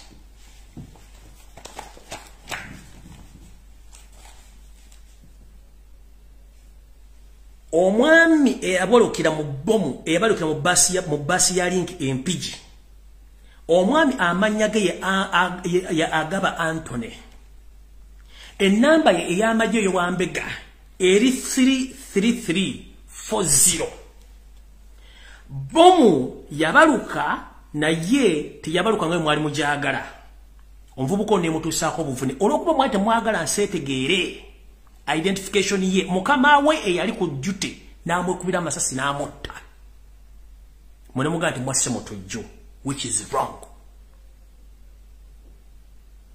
Museveni waleeta abasajja n'abakazi okuva mu Afghanistan bali luddawa teri amanyi bali era mwajjawo olukusa oluyingiza abantu mu nsi Uganda abatamanyiddwa kuvuna buddo ne mubayingiza njala tegeza bana Uganda bomu zonna ezikubye Kampala tekuliko mutujju n'omu akubye Uganda kanterere namu 1 ebibiina by'abatujju byonna mu nsi yonna birabera website njagala mugende mukebere ku website y'ebibiina by'abatujju byonna oba kuliko message egamba nti bawoniga Uganda bagenda jirumba mbagande Museveni ayina bambega mu buli kitongole n'ebitongole eby'amawulire ayina bambega alina website esobola okufulumya amawulire ku yenga ye ne bagatika ne muza nti matuufu eyo alati yafulumira mu Bungereza labudde Uganda bambega ba Museveni bawandika articles ne bazisindika mu mawulire kyobula nti BBC tetera kufulumya amawulire ga Uganda kubanga bakimanyi Museveni bamukolera teri website eraga nti Uganda ino lutalo n'abatujju tekiriyo bantu babeya bategeka teri mutujju ku ddala lya nsi yonna amanyikiddwa asobola kujja kukuba mu open space. The primary targets of the terrorists worldwide are the crowded places. Mkiddamu teri mutujju mu nsi yonna ajja kuba kibangirizi kubanga ye abazze n'ekigendwa kulumya ggwanga na kulumya bantu kutwala message eri omuntu oyo. Njagala Museveni oveyo swaze ggwanga before nga tonategula bibombi bya kisiru website kyozi kube ku mezo zoba na mawulire bo olage nti Uganda bali bagitaddeko obutujju nti bagirumbye bagenda jirumba kebere Al-Shabaab tetwatirina kye twagaza kubanga Al-Shabaab is part of your job. ADF is part of you. This is to remind Ugandans, since Museveni came in Uganda in 1950s, he started camouflaging and killing those people whom you think that they will become obstacles in his wish or in his dreams. There are so many Ugandans who lost their lives during the 50s, the 60s, the 70s, and the 80s. Okumanya kasajja kano kachamu kasasula amawulire bannamawulire n'emikutu gyonna mu nsi yonna ne gisiiga omugenzi Idi Amin Dada enziro to the extent ne kamuteekako n'ogw'okulya abantu naye nga ngenda bazaayo mu myaka gyonna okuva n'okulumba olubiri olw'emmengo Museveni olukwe yalulimu nalubanyumiza bulungi nnyo Era amalukulu olubye mu kubajja okusupervising okulaba omulimu gwe ya mentoring gwatuuka era gwatuukawo. Museveni y'omu n'agenda ng'ajjawo bantu bonna byali asuubira nti bagezi n'abajjawo. Museveni y'omu n'atuuka okuba nti ye yali mu lukwe era lwajjawo Obote bonna balutwa. Kati mukulu Okello Oryem wanjogerako ebigambo bingi nnyo, but this is to remind you. Abamu kubali mu lukwe olwakunkumula kitaawo omukolo mu kibiina okumutuusa okufa yali Yosefu Tabasira mutano wa kale kizigwo serving essaawa zino. This is to remind you. Kyenvudde nkugamba sigenda kuvuma kubanga tomanyi. Robert Kyagulanyi Ssentamu yatugamba nti atamanyi titamanyi abeera muyizi mu muyigirize. Okeliremu batomanyi. Nkimanyi bulungi nnyo nti kitaawo yakulekera history nti Tito Okello Lutwa yali amanyi Museveni ebitundu 99 ku buli 10 tisimu na Uganda. Ne mu meeting yali Nairobi yali etese emirimu bamukubaga Museveni wali togenda lwaliro omu Rwanda so si Uganda n'abatereka n'abatta. Kati muganda ange Okello, this to remind you, the man who was behind the overthrow of your daddy's government is Yoweri Museveni Kaguta Lutabayisirwa nsanga bisibe nsi ya leta. Because this man feared to be exposed, he knew that Okello left some children behind, including you. And you knew the information about Museveni that he's not a true Ugandan. So Museveni decided to employ you so that he can silence you. You are serving the devil, and at the end of the day, you will become a devil too. Mr. Okello Oryem, grow up. We are all Ugandans. We are led by the foreigners. For 36 years, Uganda is behind. You are a minister, you can travel anywhere you feel like. Please, I request you very kindly, get your passport, move around East African countries. You will witness exactly what I'm telling you, that we are still behind due to the fact that the devil you are serving, he is not a Ugandan. That's why he's not developing the nation. He's just developing other countries of his own interest. So stop being used and stop fooling Ugandans. This is to remind you. Here's a mass.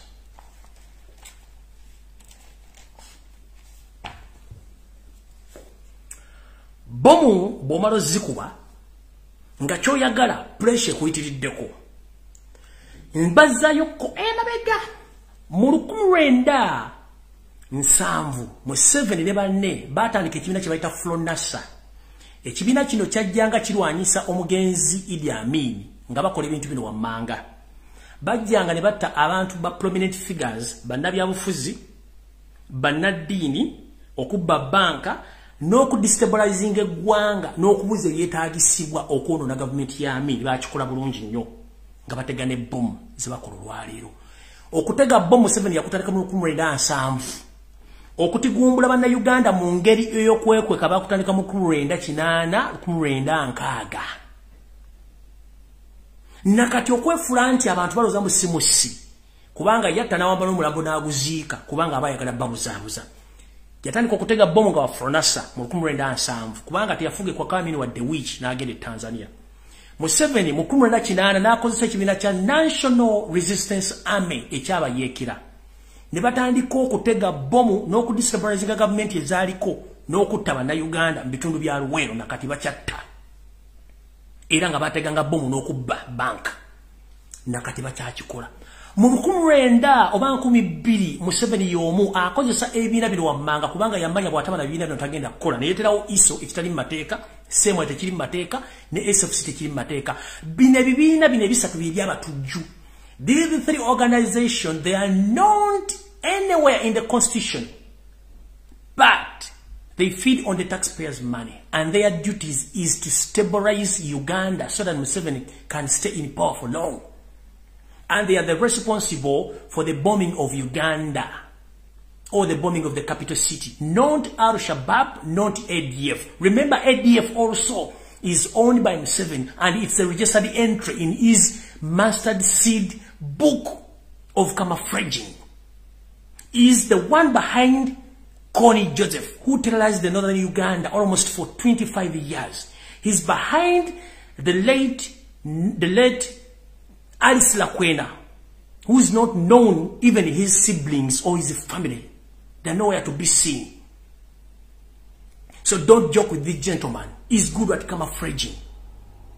So all those bombs which exploded in Kampala and the other suburbs of Kampala, don't be fooled and don't be like Museveni is behind of those bombs through using his own manufacturing entities, that is the International Security Organization, ISO, CMY, and SFC. There is nowhere in the world a terrorist can move with identification.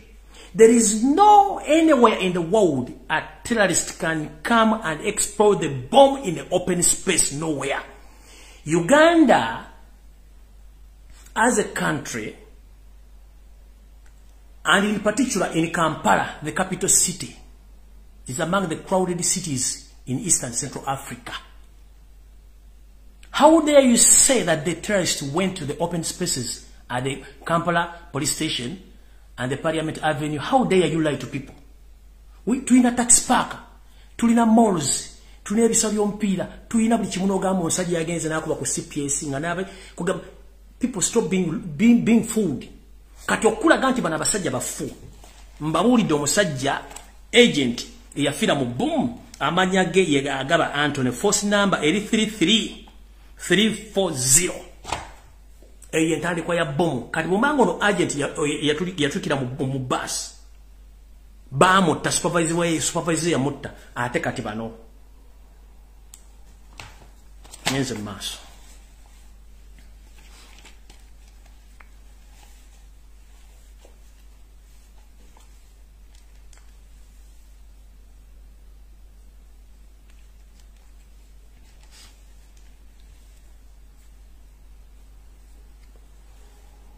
Okwongeza ku information ginabawadde eyoku blackmailing and nope. Waliwo power struggle mu State House wetwogerera essaawa zino. Yengo omuntu ayagala kivaamu naye atasobola kivaamu. Muhoozi abantu bamwagala. Oli omutunzi w'ebiwolo n'ebibumba abantu bamwagala kati waliwo obuzibu. Naye nga yagamba Muhoozi alina okufuga eggwanga kitajja kusoboka. M23 nayo ente ya Museveni era naye teralizinga Congo ku ssente z'omuwa omusolo. Wetwogerera essaawa zino nabagambye nti bano abasajja batwala ataza nupo omuli obukofiira uniform weapon identification already ziri Congo. Nkiddamu uniform za nupu omuli obukofiira ne kadi ziri Congo ate nga nsayiningeko omukono gwa Robert Kyagulanyi Center. Bwe munaawulira nti bakutta abantu abasiraamu nga basse era batadde ku international medias nga abaplays nti Kyagulanyi abadde abafandinga n'ebintu ebyo bino mutegere butegeezi kye kigenda maaso era mukitegere bulungi nnyo. Enanga ne bano temuddamu kulimba ggwanga musirike busirisi kubanga kyemukola kya bulabe nnyo. Eggwanga mulifudde ekizibu, abasiramu bafuukidde olukokobe, ate nga mulowooza nti ensi tebalaba, ensi ebalaba. Ebintu bino sasa dakika 13 ndoddewo nnyo. Ndoza nja kubaddira olulala mbawo information eda kati right now njagala kukola kye tuyita summary bw'obufunze. Amawulire amalala nja gaba olunaku lwa kuba saagala gaba wamangi. Ekisookera ddala.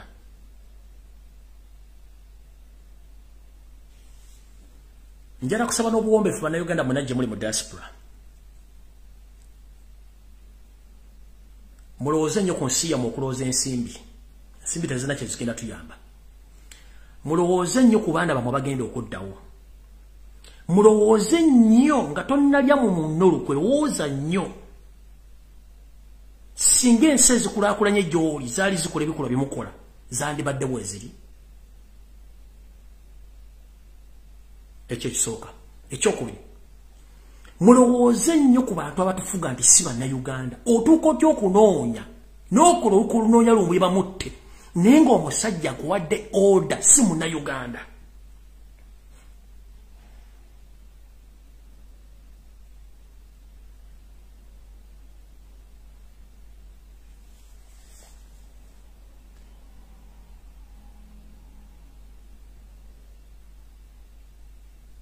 Ne mugenda mutunde ensi abantu basatu. Mwagende China ngenseeraba. Parliament mugitegezezza. Museveni wayika Windows. Nogende China osayininga endagaano nga Parliament temanyi. Tomanyiru China. This is to remind you. Mujjukire mbazayo katono flashback. China ngetandikiriza okwagala okutumaamiramu amagi. Yasooka negamba nti esindise eyaliko Chief Justice wa Uganda Batika Tulebe mututte China emuwadde omulimu okubeera omu kubeebuzibwako mu mateeka. Kumbe ono yali agenze kutunula mu ndagaano ensi Uganda ng'egye bagenda gitundamu n'okuba nti y'omu ku bagenda okuba nga bayimira wakati wa China ne Uganda. Batika Tulebe mujjukire bulungi mwenna abalina obwongo. Batika Tulebe kyamutwala China kwali kukola bintu bya Museveni bino. Era akyaliyo, if I'm not mistaken, Mukunja nga yakoma mu Uganda. Olugero gya lutandikira. Oyo bwamala ogenda. Janet Kembabazi eyakoma mu Sininya 2. N'agamba mu silabasi y'Uganda tugenda teekamu Oluchina. Kino kye baakola okuteeka Oluchina mu silabasi baali batupreparinga nti ensi bagenda gitwala batwagiguza naye okubayambako kutambuza ebintu byabwe. Bannayuganda balina okusoma Oluchina. Njala kubuuza Janet Kembabazi.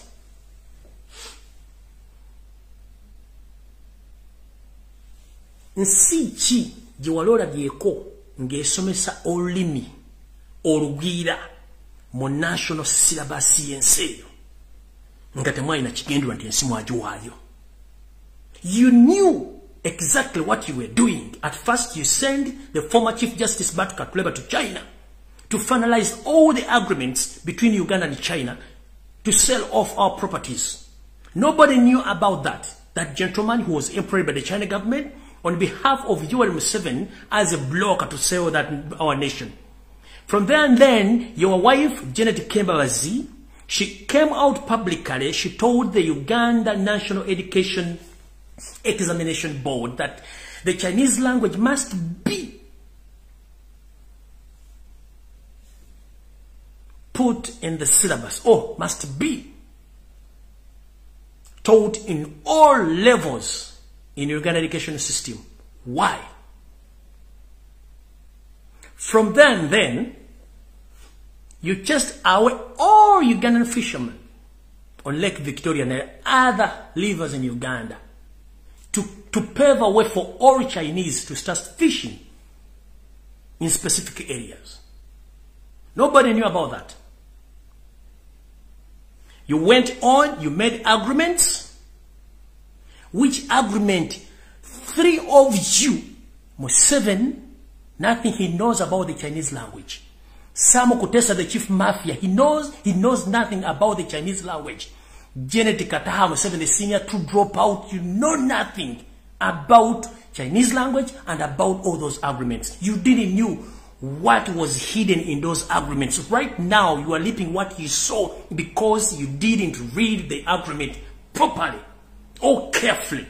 Right now, the Chinese government or Chinese companies, they are still demanding more of our properties, including the border posts of Marabandibusia, because they need to collect more money so that they can get their money which they lend to you.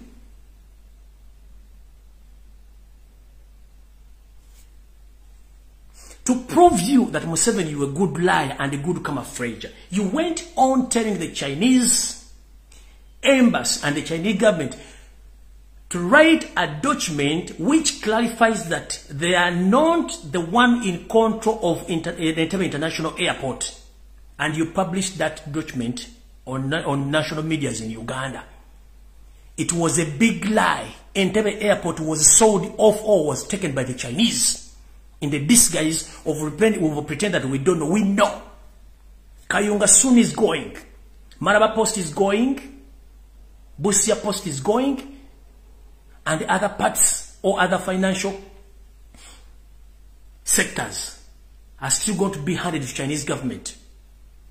That's the reason. That's the reason as why your wife told the Minister of Education that all Ugandans must study the Chinese language, because you knew that as time goes on, the Chinese, they will take over the country. But if we can ask,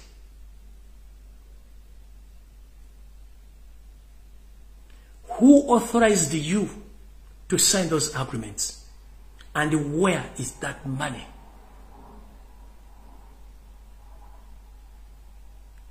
Njala kubuuza Matayo Kasaija oba Matia Kashaija ajja mu parliament onali kusindika ebinnyo. Mbu economy ya Uganda eri stable nga bw'ojja oyogera.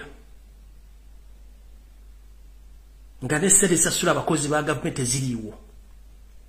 Njagala ombuulire lunaku ki parliament lwe yateesa n'authorize ng'ogenda okujja ssente China lunaku ki? In the courts of justice, twalonda Robert Kyagulanyi Ssentamu ng'omukulembeze w'eggwanga, results ezaava mu lutuzirina. Mwe abasayininga endagaano ezo mwazisayininga mu bukyamu kubanga temuli bakulembeze balonde. So endagaano ezo mwazisayininga mu bukyamu, ssente mujja zisasulanga mwe kenyini. Era mwe Abachina, this is to inform the Chinese government, please. You made a mistake to lend Museveni money as an individual because we had election at the beginning of this year. We Ugandans elected Robert Kyagulanyi Ssentamu as our next president. So whatever agreement you agreed between you and Museveni is narrow and void. We have all the results of the previous election that Robert Kyagulanyi Ssentamu is the president of Uganda. If you have those documents without any sign of Robert Kyagulanyi Ssentamu on those loans, mani yani miye kubanga tujja genda mu koti tubuuze akakiko ku byokulonda liye wangu na Robert Kyagulanyi Ssentamu Museveni ya signinga ngani, sente zatwala zitwala ngani. Nchidam, the Chinese government, you made the mistake. We are not going to pay that money. And we are not willing to pay. Because you made a mistake. You agreed with the mafia, a foreigner, a refugee. But you made a mistake. And it might be that you made a loss. We are Ugandans. We are tired of being led by the foreigners who don't care about our country. They care about themselves. You made a mistake of giving Museveni the money because he's not the eligible president of the Republic of Uganda. The eligible president of Uganda is Robert Kyagulanyi Ssentamu. It is on the record. We shall go to the courts of law after the fall of that government and you will answer the questions. The end of the day, each and every loan you gave or you lent to Museveni as a person, you regret the day you signed those agreements. For us, we are not accepting that fully.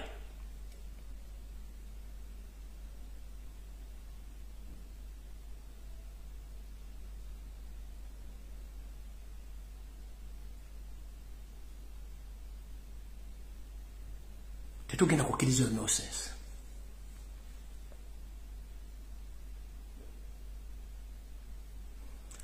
Ngamaliza. Abantu abazanya katemba ne Museveni mu bintu ebyo byokwerinda n'ebintu by'obulamu lekeraawo. Bannabyabufuzi. Kirabeka bannabyabufuzi abantu abalona mwavaako mwagenda kukiikira bitundu byammwe bya kyama. Bame ba parliament abali mu Uganda enamba esinga obungi mwagenda kukiikira bitundu byammwe bya masosi baloozi bammwe. Bwe mufuna ssente mugenda mu loogi, mugenda mu zi hoteri kugula mamotoka na kuchakaza bakazi bammwe so si bana Uganda. Wetwogerere essaawa zino enamba esinga obungi bame ba parliament tebasobola kuva wadde okwadressinga ensobi ezigenda mu maaso mu ggwanga. Njagala muveemu wakane temwagenda kukiikira bitundu byammwe bya kyama. Let me change this statement to English.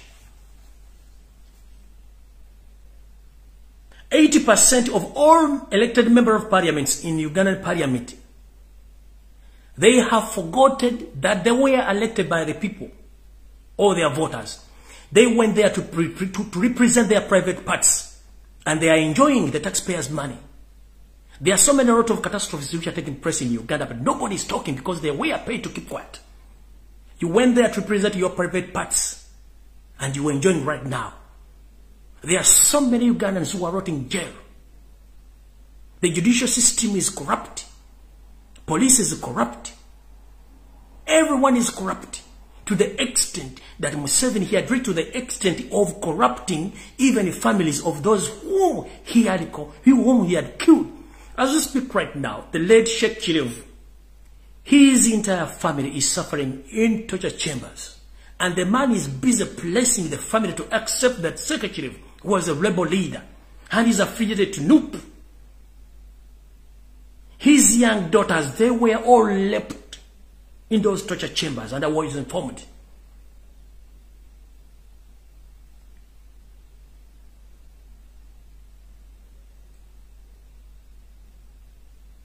Madame Anita Among, the deputy speaker of the Parliament of the Republic of Uganda. Madame, I request you kindly, please. We've seen a lot of people playing more dangerous games than you. Madame, I'm going to start investigating the history about you. And all the data games you are dealing with. I know you are among the side dishes of your city, but have not a sort of caricatures. That's why you talk. That's why you don't care. That's why you move like a queen. Madam, let me tell you one thing. Talking like a queen because Museveni slept with you, it won't spare you. Remember, Museveni uses you. At the end of the day, he dumps you.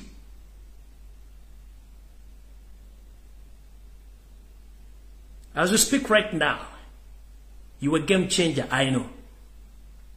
You are doing a lot of atrocities. You are financing a lot of dangerous games in Kampala in Uganda. Recently witnessed during the campaign times, we were given a lot of money, in billions, and you display that money in the other part of Uganda, in your constituency. Right now, you are the one who meets all those people who are going to play data games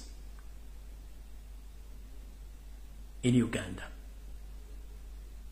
Because at one time, or you're still sleeping with Museveni, I don't know, but the information which I have, that you are among the side dishes of Museveni. You are using your private parts to terrorize Ugandans because Museveni knows you, that you are so sweet. Nyabo, we've seen a lot. We've seen a lot and we suffered a lot. How many knickers do you put on when you're coming to the parliament? How many dresses you put on when you're coming? You put on when you're coming to the parliament? Just one. Be very careful.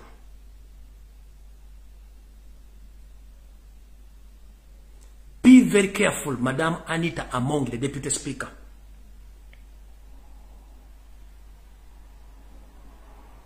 We know that a big number of all MPs, they went there to enjoy, to satisfy their private parts, not to represent Ugandans who voted them.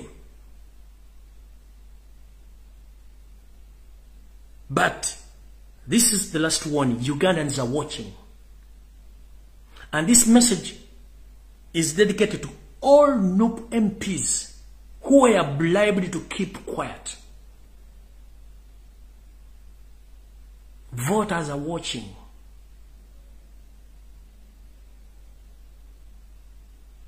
My last message to the President of the Republic of Uganda, the elected President Robert Kyagulanyi Ssentamu. Mr. President, with due respect, you've witnessed a lot of catastrophe in the National Unity Platform.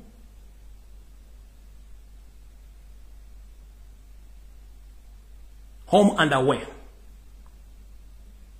So many people betrayed you, including the MPs, betrayed you. I beg you kindly that please, with immediate effect, you need to act according to what I'm witnessing. You need to make a reshuffle to the leadership of the National Unity Platform, from the top up to the bottom. You need to make a reshuffle from the diaspora leadership And before you make that reshuffle, please intervene in all wrangles or in misagreement amongst the leaders in diaspora. It destroys our party. And in particular, you should inform those leaders in diaspora that they are there, that they are leading people, not animals. If the people whom they lead, they accept that they don't want you, please sit down. We must be examples. Leaders are examples to the people whom they lead. But if a leader behaves awkward, what do you represent?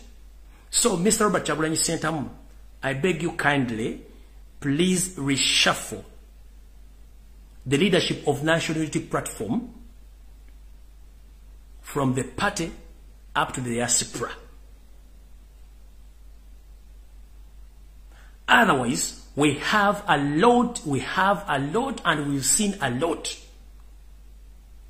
Museveni, he had spent billions of money to destroy National Unity Platform, but we are still exist. But if you don't act with immediate effect, don't regret. And you witnessed a lot of political parties, the way how they've scrambled them. So we don't want to be there witnessing the scramble of National Unity Platform. You need to act with immediate effect. And you too, you must listen to the request or to the cry of your supporters worldwide. Leaders, they ever listen to the people they lead. And you should allow people to approach you or to reach you because they have a lot of information. The moment you hide yourself from those people, that means you will not get information from the people whom you lead. Please, Mr. President Robert Kyagulanyi Ssentamu, you need to reshuffle NUP. You need to reshuffle NUP, and you need to reshuffle the diaspora leadership with immediate effect because the thing is rotting and it's still rotting.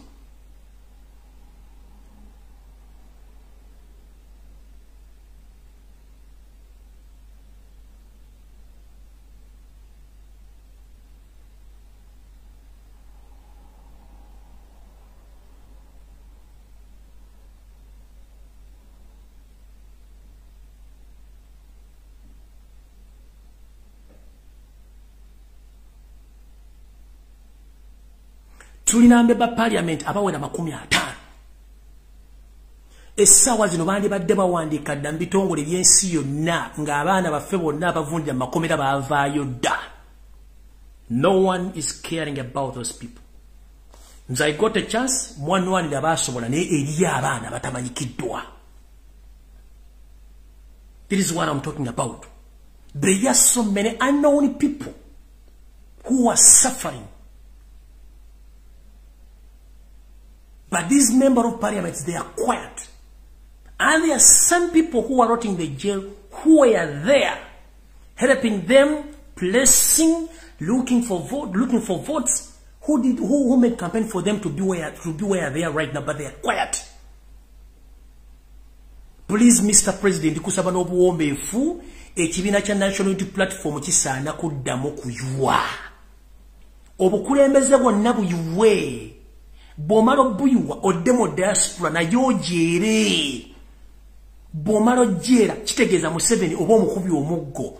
Nebo oleka obugulumbu obuliwo n'abantu nga balina complaints zaabwe kitegeeza totutte buvunaanyizibwa ng'omukulembeze awuliriza abantu baakulembera ate olw'okuba nti history w'ebibiina mu Uganda Museveni ayingidde mu NUP. Kati waliwo abaana abali determined okukolera ekibiina kya NUP. Nze kyovula bana bagamba sina kifo kyenjagala mu bukulembeze bonna kubanga ebigambo byenjogera bimala okurepresentinga abantu bonna mu nsi yonna mu Uganda yonna seetaaga kintu kirala kyonna. Obuwangazi bwa NUP ye decision making ya Robert Kyagulanyi Ssentamu. Okusanawo kwa NUP ye delay of making a decision. Nkiddamu. Obuwangazi bwa NUP ye decision ya Robert Kyagulanyi Ssentamu gy'alina okukola. Okusanawo kwa NUP kwe kulwawo okuteeka ebisalwawo mu nkola mu kibiina kya NUP. Linda Kigweyo afumita mukira. Atalo kutambulira kusibira ya menvu. Sagala tudde mu senga vanga vuddemu. Ebyokulabirako bingi. Tekibiina kya ebina byonna ebibaddewo. Byonna bifa kintu kyekimu Museveni yabiyingira mukati ngaffe abaliwo basobola okugenda tukubuulira amazima gakaabwa ekibiina damu okiwe olonda obukulembeze obujja abantu bagenda kufuna ebasiza n'okutegeera kyekigenda maaso. Right now we don't know where we are heading because all the MPs they betrayed us, they betrayed the voters. They are there in parliament enjoying satisfy their sexual their private parts. They are there satisfying their sexual or their private parts. They don't care about the voters. They don't care.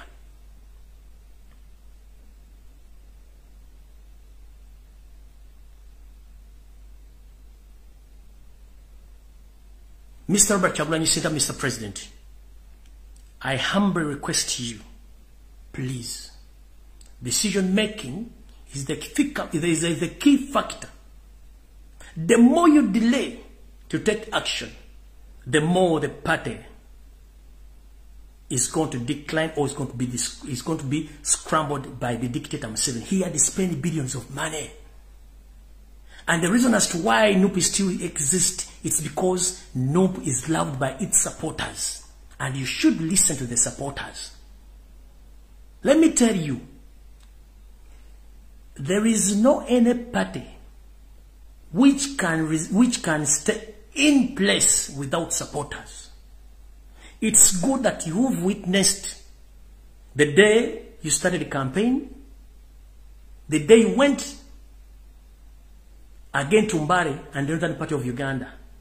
People are still loving you and people they still love NUP. But there are some problems in NUP you need to solve before it's too late. Mr. President, thank you very much to listen to me. And I thank all Ugandans for loving me and fighting for my rights. And I myself am committed that I will still do exactly what I'm doing to pay you back. Where will I be without you? Thank you very much.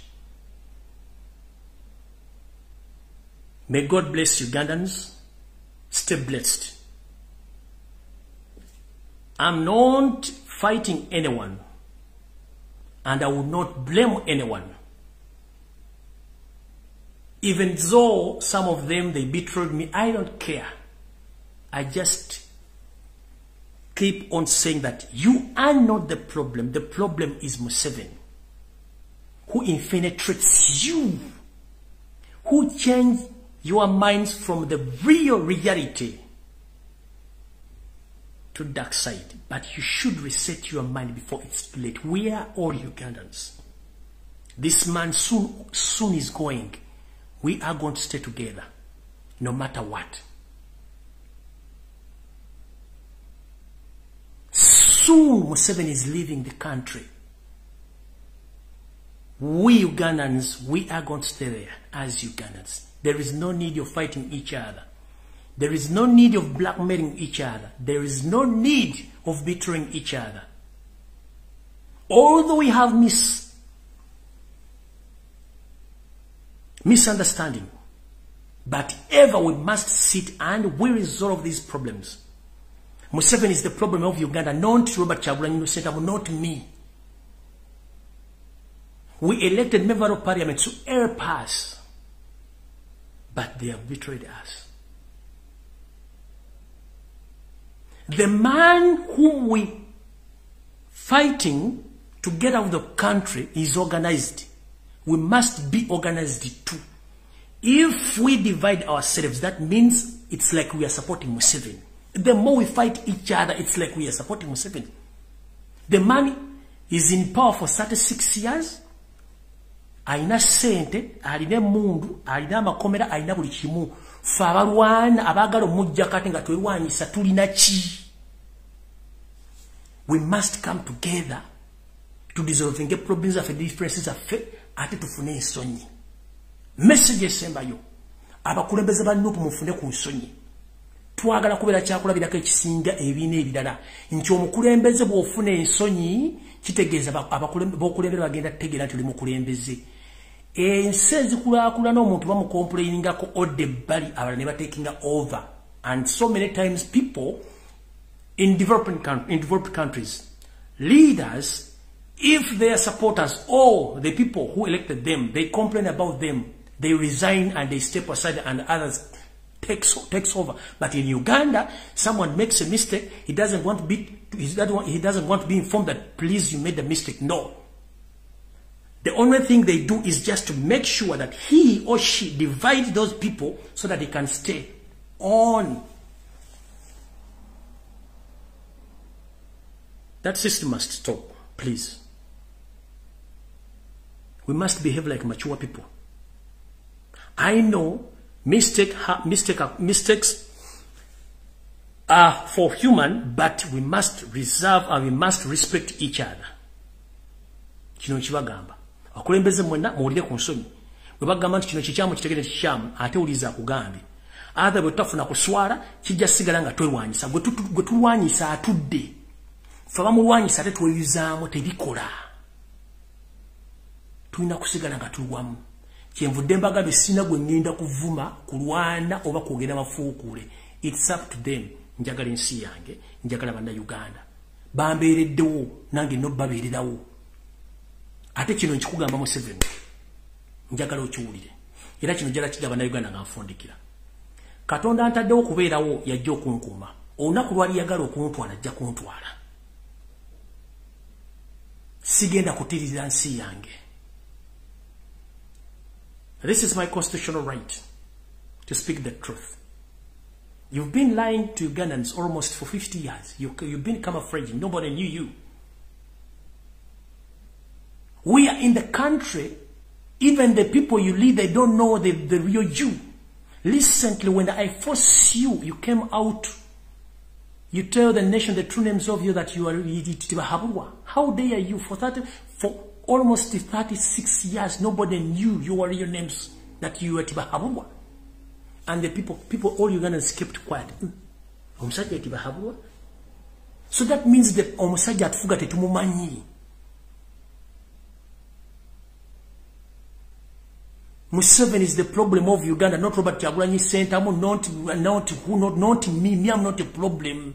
So tebakusindika kujja kumbega, I'm not a problem. Tebakusindika kuwa butajja buwa, I'm not the problem. Mutondi amuluku, I'm not the problem. Museveni is the problem.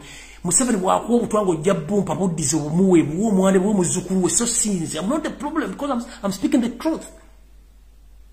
If you are sent to spy on me, if you are sent to kill me, please, I'm not the problem. The problem is Museveni. If you want to witness,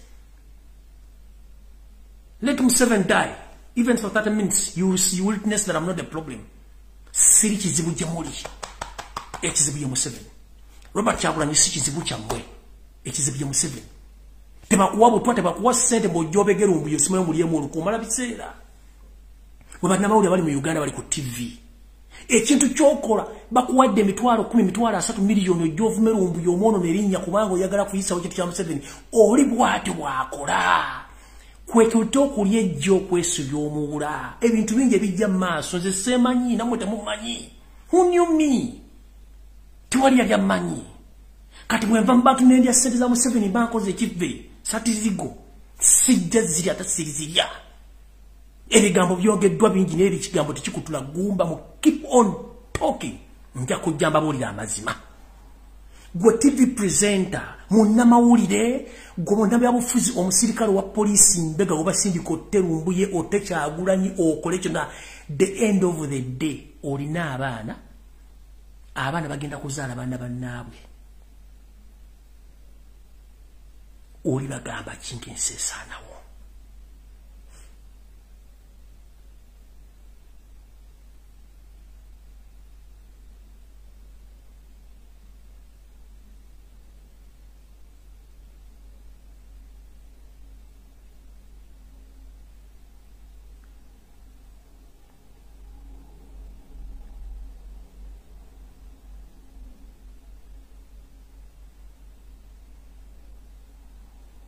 Nchibabulidde open. Gwe kuba sindise mu ttake ojonzi tompo butuwa, you are wasting a lot of time. Yesu Nabbi Isa yagamba kitange saasira abo abakoze ekintu kino kubanga kye bakola tebakimanyi. They don't know what they are doing.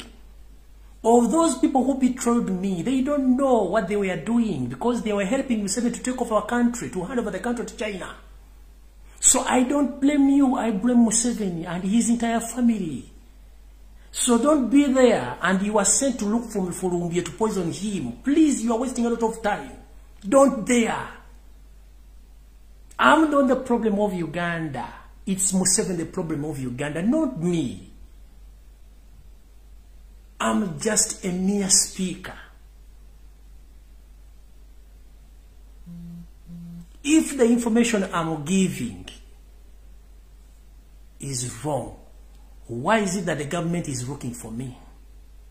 Why is it the day I was arrested, everyone jubilated in the government, but at the end of the day, they didn't get me, they didn't get me. And this is to inform Yoseri Tiba Habura Utaba Isra, the son of Karekezi. If true that I committed some crimes, as he said that I committed 15 cases, during the UN agreements, UN introducing international police, that is Interpol, whereby if any person or a particular person in either country, he committed crimes against humanity, the government of that particular country, they file a case and evidence and they present that evidence to international police, which is in Kololo. Please, if I committed atrocities as you say, please let the Interpol look for me and I will present myself, but not in your government. Because you have nothing to tell me. Tolina. Chichiche nalinjogedde kitabaddewo. Chichiche nalinjogedde kitabaddewo. Bwe mba njogera mazima lwaki munoonya. Bwe mba njogera bikyamu lwaki munoonya.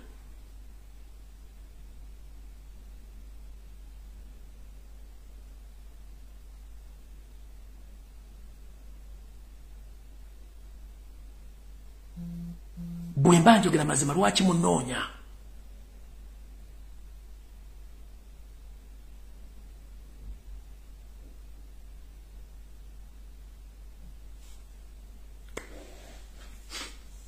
Mukama asse mikono gye ku ggwanga Uganda. Mukama asse mikono gye ku bannayuganda bonna bali mu diaspora. Mukama asse mikono gye ku baana abato abali mu Uganda abayita mu buzibu batandi bali tebayita mu ssaawa zino. Tusaba Mukama otukuumire abantu baffe ab'omugaso. Muno mwe muli bannaddiini, muno mwe muli abakulembeze. Ku ntikko ya byonna otukuumire maaso moogi Ssaabasajja Kabaka Ronald Muwenda Mutebi w'okubiri. Otukumira Robert Kyagulanyi Ssentamu, otukumira abannaddiini bonna ne bannayuganda bonna abaagala enkyukakyuka. Era Mukama nkusaba otuyamba oggula obwongo bannayuganda abakyebase nga balowooleza mu busente obutono okuli ejja okwesibya muula. Mukama nsaba ozuukuse bannayuganda bonna gye bali bajjukire nti okubonaabona kw'abaana ba Isirayiri kwabalaga ebintu bingi, y'ensonga lwaki bagaziya eggwanga lye balirwanirira. Teri nsi eteekaluka ku Isirayiri ne succeedinga. Bwekyo bannayuganda buli omu waali nkusaba oggula amaaso go. Lumbuye si kizibu. Lumbuye mwogezi nga Musa bwe yali ayogerera abaki abaana ba Isirayiri n'abajja mu Egypti n'abasomosa omugga n'abatuusa mu nsi yaabwe ensuubize. Bw'atyo Kyagulanyi n'abantu abamu abasobola okuvayo okwogera gwe mulimu gwe bakola, tetulina kizibu. Mukama nkusaba otwale obuvunaanyizibwa okuba buli mwana wa Uganda akyalimu empeka emera omuwa obuvumu n'obuvunaanyizibwa okwogera ddembe lyabwe bange eryatuwa mu ssemateeka okutiisibwatiisibwa okukuba kulaga sayini eziraga nti abatutiisa bakola bikyamu. Bw'oba okola ekituufu ki ekikutiisatiisiza omuntu, bw'oba okola ekikyamu lwakyotta omuntu. Constitution egamba nti kooti y'essemateeka yeyina okusaddawo omuntu okufa so si ggwe muntu agamba nti gundi afe. N'olw'ensonga ebikolwa by'okutta abasiraamu mu ggwanga bikome. Basajja ba Katonda baddu ba Allah tebalina kizibu. Olw'okuba nti bo batwala obuvunaanyizibwa okubuulira amazima n'okwogera ekituufu y'ensonga lwaki bafa. Mukama tukusaba otuyambe nga bwe wajja abaana ba Isirayiri e Egypt n'obasomesa n'obatuusa mu nsi ensuubize. tuyambe bana Uganda bagula amaso bategere tuli ku kizibu kye kimu abayisirayiri kye bali mu Egypt kye tulimu watuletera sitaani ku nsi kuno ali mu ggwanga lya Uganda ina n'abazzukulu omuli n'abaana bamuhozi muhozi omuli sitaani era gwambuuza nti sitaani yaleka abaana ku nsi sitaani yazaala omwana gwe bayita Yosefu tabasira mutabani wa Kalekezi nsanga bisibe n'omwana nazzukuza muhozi Kanyerugaba nazzukuza Natasha nazzukuza Diana buli kimu n'akikola kati sitaani ali ku nsi atumala Omukama tuyambe ngabo wayita mu kiro ng'ogenda okusomosa abaana ba Isirayiri n'olagira abaana b'obulenzi bonna mu ggwanga eriya Egypt okubanga tebazuka ko lunaku tuyambe Mukama mu kintu kye kimu ensekere ku machanga family ya mutabani wa sitaani Yosefu tabasira mutabani wa Kalekezi yonna ezikiridde kubanga kino kikolimo eri eggwanga lya Uganda kino kikolimo eri eggwanga eri semazinga wa Africa kino kikolimo eri obulamu bw'abantu bwateeka ku nsi Mukama nga bw'ogamba nti bw'owa omuntu obuyinza tomukkiriza bw'owa omuntu obulamu tomukkiriza muntu yina okujjako gwe naye tuyambe sitaani gwe watulekera ku nsi omututwalire kubanga bannayuganda baagala ensi yaabwe ku lwa Katonda n'ensi yange Mukama bankumi atakuumira mpeera sina kinyiza basasula okujjako basabira n'okwesabira byonna mbisabe nga mpita mu Yesu Kristo wanga ndalabula emirembe Mukama bankumi tusinkane ku Sande mu bimuli Mbulange Mengo nkiddamu tusinkane ku Sande mu bimuli Mbulange Mengo naye nga nfundikira tulwengawo okutwala ebigambo by'abantu byeboogera ate tulwengawo okusalira mu busungu twetegerezenga nnyo ebigambo bye twogera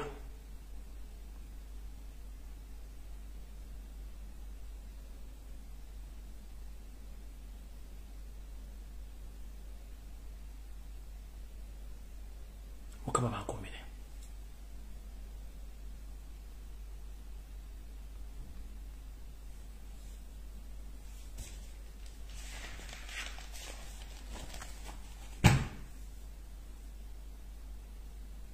Yo, this is Bobby Wine, straight from Uganda. Ewaffe, Uganda. Big up that YouTube channel. Subscribe.